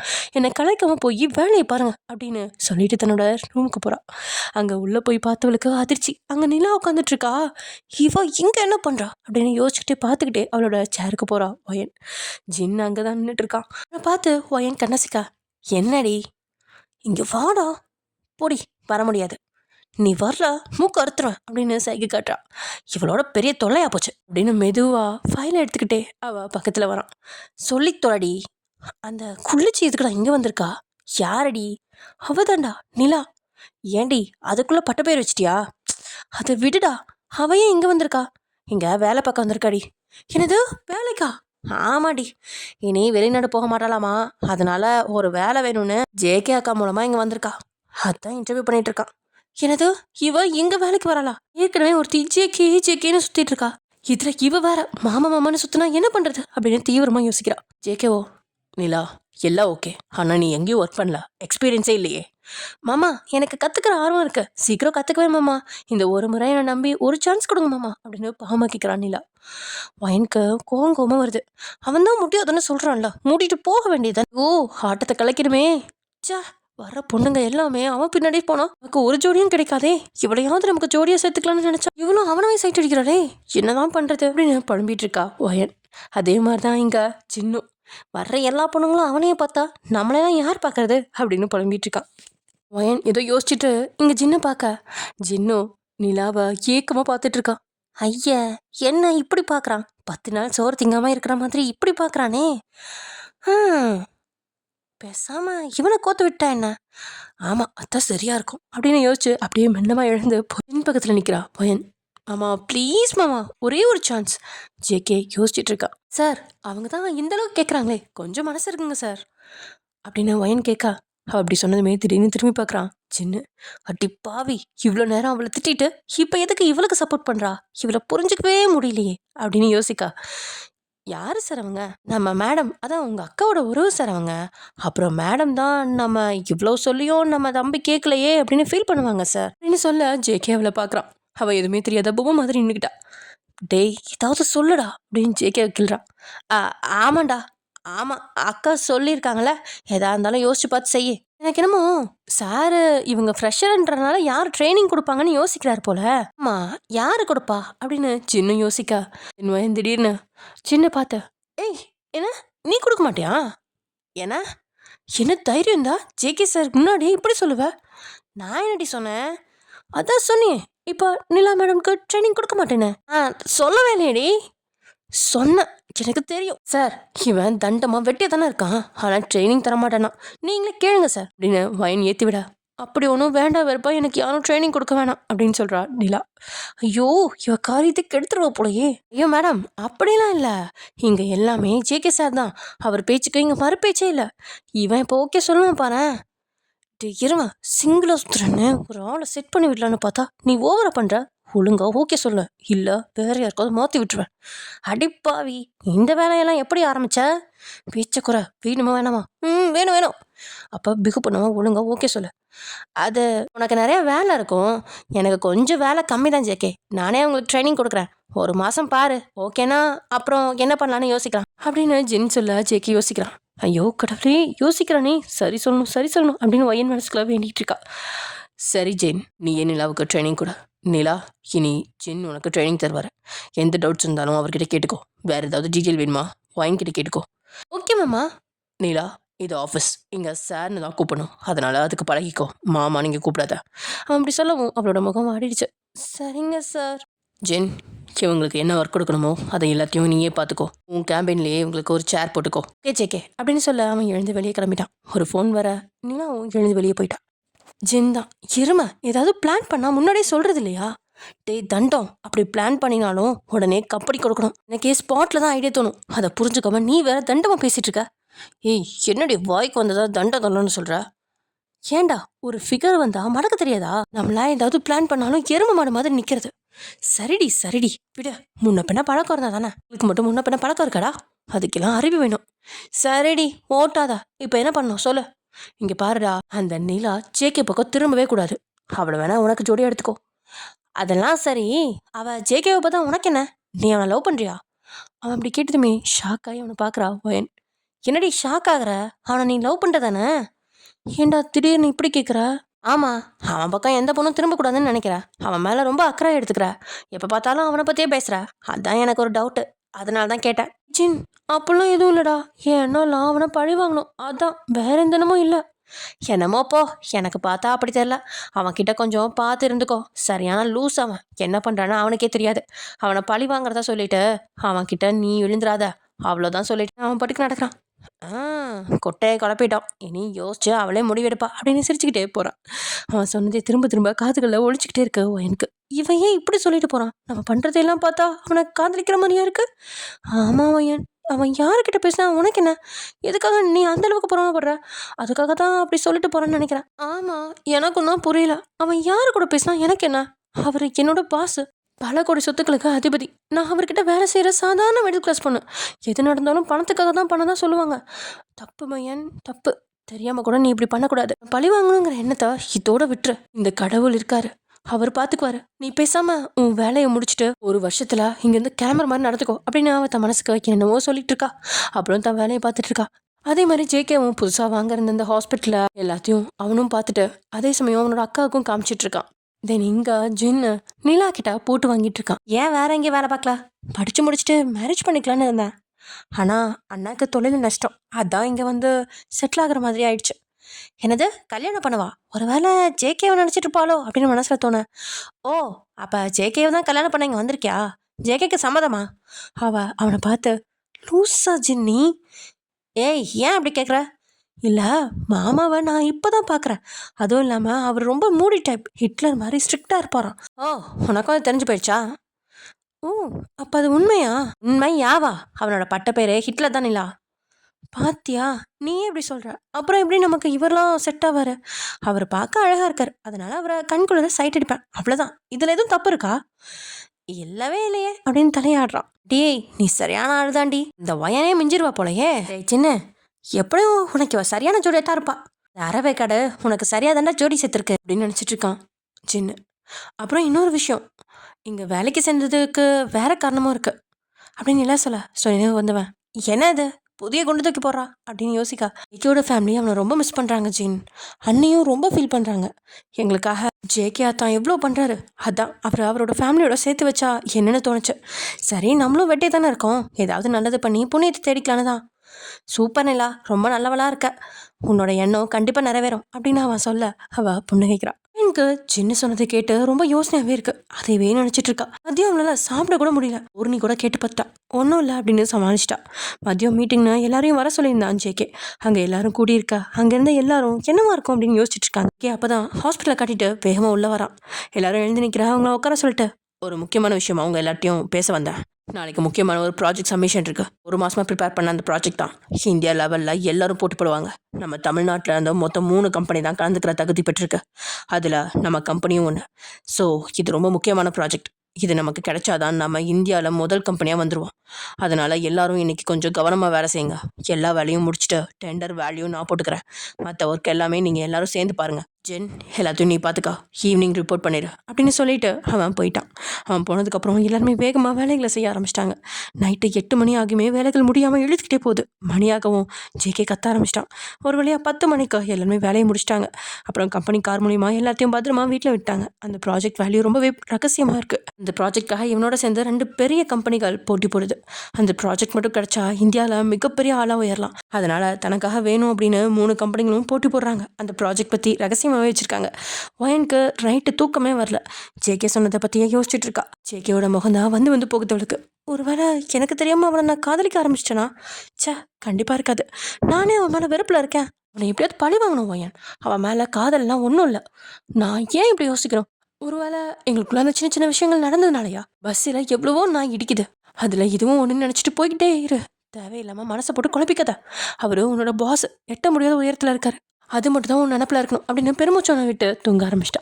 அடுத்த நாள் காலை நேரமாக எழுந்து ஆஃபீஸ்க்கு கிளம்புறா. அங்கே ஜேகே கூட ஜின்னு, சாமி, அப்புறம் ஒயன் போகிறதா இருந்துச்சு. ஒரு ப்ளூ கலர் ஃபைலில் டெண்டர் இருக்குது. எல்லாரும் காலையிலேயே போய் அங்கே காத்துக்கிட்டு இருக்காங்க. ஒரு ஃபோன் வர ஜேகே பேச போயிட்டான். ஃபைல் ஜின்னுக்கிட்ட இருந்துச்சு. ஃபைலை ஒயன் கிட்ட கொடுத்துட்டு அவன் ரெஸ்ட் ரூம் போயிட்டான்.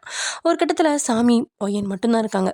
இவங்கள தூரத்துலேருந்து பார்த்துக்கிட்டு இருந்தா ஒரு கும்பல். இதான் சரியான நேரம் அப்படின்னு காரை எடுத்துக்கிட்டு வந்து அவள் பக்கத்தில் போய் அவளை கையை பிடிச்சி இழுத்து அவளை கடத்திட்டு போயிட்டாங்க. இப்போ உள்ளேருந்து வெளியே வந்த ஜின்னு இதை பார்த்துட்டான். சாமி அவங்களை தடுக்க ட்ரை பண்ணுறது கார் பின்னாடியே ஓட்டுறான். ஆனால் அந்த காரை பிடிக்க முடியல. ஏய் அப்படின்னு கத்திக்கிட்டே ஜின்னும் ஓடி வரான். சாமி என்னாச்சு? சார் தெரியல சார், மேடம் யாரோ கடத்திட்டு போகிறாங்கன்னு நினைக்கிறேன். ஐயோ இப்போ என்ன பண்ணுறது? ஜேகே வருவானே, என்ன எதுக்கு கடத்திட்டு போயிருக்காங்க? என்னவா இருக்கும்? இவங்களோட பதட்டத்தை பார்த்து ஜேகே அவங்க வரான். என்னாச்சு? ஜேகே, ஒயனை யாரோ கடத்திட்டு போகிறாங்க. ஃபைல் அவகிட்ட தான் இருக்கு. ஏய் என்ன சொல்கிற? ஃபைலை உன்கிட்ட தானே கொடுத்தேன். ஆமாம் ஜேகே, நான் பாத்ரூம் போகலான்னு அந்த ஃபைலை ஒயன் கிட்ட கொடுத்துருந்தேன். அந்த ஃபைலை வச்சுருந்ததுனால அவளை கடத்திட்டு போயிட்டாங்க போல. இடியட், உன்கிட்ட கொடுத்தா அதை நீ வச்சிருக்க மாட்டியா? எதுக்கிட்ட அடுத்தவங்கிட்ட கொடுத்த? ஐயோ இல்லைடா, பாத்ரூம் வந்துச்சா அதனால இப்படி நடக்கணும்னு தெரியாதடா. எனக்கு தெரியும், அதனால தான் உன்கிட்ட கொடுத்தேன். அது கூட ஒழுங்காக வைக்கல, பைத்தியம். என்னது உனக்கு தெரியுமா? பின்ன இருக்காதா? பள்ளக்குடி ப்ராஜெக்ட், இதுக்கு எவ்வளோ போட்டி தெரியுமா? உயிரை கூட எடுக்க தயங்க மாட்டாங்க. அடப்பாவி, அதனால தான் என்கிட்ட கொடுத்தியா? நீ எப்படியாவது சமாளிச்சிருவேன்னு சொல்லி தான் உன்கிட்ட கொடுத்த. இப்போ நீ அவகிட்ட கொடுத்த, அவளை கடத்திட்டு போயிட்டாங்க. இடியட், ரொம்ப திட்டதா. இப்போ என்ன பண்ணலான்னு சொல்லு. போலீஸ் கம்ப்ளைண்ட் பண்ணலாமா? அவள் பெண்ணமாக தான் கிடப்பா, பரவாயில்லையா? ஐயோ என்னடா இப்படி சொல்கிற? பின்ன கடத்திட்டு போனவங்க சும்மா நினச்சியா? அவகிட்ட மேட்ரு இல்லைன்னு தெரிஞ்சு அவளை கொன்றுவாங்கடா. டே ஜேகே, பயமாக இருக்குடா. என்னென்னமோ சொல்கிறியடா. ஆமாம், உன்கிட்ட கொடுத்த ஃபைல் ஒரிஜினல் கிடையாது.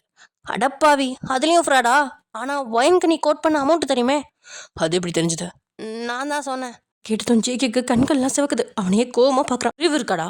ஏன்டா என் உயிரை வாங்குறதுலே வந்திருக்கீங்க? என்னை சுற்றி இப்போலாம் முட்டாள் கூட்டமாக தான் இருக்கு. ஜேகே ஓவரா பண்ணாதடா, ஏதாவது வழி சொல்லடா, அவளை கண்டுபிடிக்கணும். இன்னும் 10 நிமிஷத்துல மீட்டிங். ஜேகே, அதுக்காக அவளை அப்படியே விட்டுறதாடா?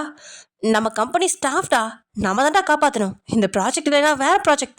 நோ, இது லைஃப் டைம் ப்ராஜெக்ட். ஒரு முறை உன்னை சூஸ் பண்ணிட்டா உனக்கு தான். அதை சரியாக பண்ணலைன்னா தான் வேற யாருக்கும் போகும். இது ஒரு லைஃப் டைம் செட்டில்மெண்ட் மாதிரி. இதை நான் யாருக்காகவும் விட்டு கொடுக்க மாட்டேன் அப்படின்னு நிற்காம உள்ளே போயிட்டான். ஜேகே, ஜேகே நில்லுடா, லூசு பையன், இவன் வேற இப்படி போகிறானே, எப்படி அவளை காப்பாற்றுறது? சரியான பணம் பையன் இருக்கான். நம்ம தான் ஏதாவது பண்ணணும் போலையே. ஐயோ நான் மாட்ட வேண்டியது, அவன் மாட்டிக்கிட்டான். உடனே ஜேகேவுக்கு கால் பண்ணுறான். விஷயத்த சொல்லவும் அவனும் பதறிட்டான். இப்போ என்னடா பண்ணுறது? அவனுக்கு கொஞ்சம் கூட அக்கறை இல்லைடா, கோலாக இருக்கான்டா. இப்போ உள்ளே போயிட்டான், பாவண்டா அந்த பொண்ணு. இவனுக்கு ப்ராஜெக்ட் கிடச்சிருச்சுன்னா அந்த கோபத்தில் அவளை ஏதாவது பண்ணிட்டேன், என்னடா பண்ணுறது? ஆமாண்டா, நீ சொல்கிறது சரியாக தான் இருக்கு. இப்போ என்னடா பண்ணலாம்? எனக்கு ஒரே பயமாக இருக்கு. அவன் பேசிகிட்டு இருக்கும்போதே சாமி வரான். சாமி, யார் கடத்திருப்பாங்கன்னு தெரியுமா? ஏதாவது பண்ண முடியுமா? எனக்கு ரொம்ப பயமாக இருக்கு. சார், எனக்கு தெரிஞ்சு அந்த டே தான் கடத்திருக்கணும். ஓ, அந்த செகண்ட் வந்த பாட்டியா? ஆமாம் சார், ஏதாவது பண்ணுங்க அப்படின்னு உள்ளே ஓடிட்டான் சாமி. அவனுக்கு ஒன்றுமே புரியல. பைத்தியம் பிடிக்கிற மாதிரி இருக்கு சின்னுக்கு. இங்கே வயன் கைகள் கொட்டப்பட்ட நிலையில் காருக்குள்ளே வாயிலையும் டேப் போட்டு ஒட்டப்பட்டிருக்கா. என்ன பண்ணுறதுன்னு தெரியாமல் முழிச்சிட்டு இருக்கா. ஓகே ஃப்ரெண்ட்ஸ், இது ஒரு எபிசோட முடிச்சுக்கலாம். நெக்ஸ்ட் எபிசோட எனக்கு போகுது அப்படிங்கிறத நெக்ஸ்ட் எபிசோட பார்க்கலாம். ஓகே, பாய்.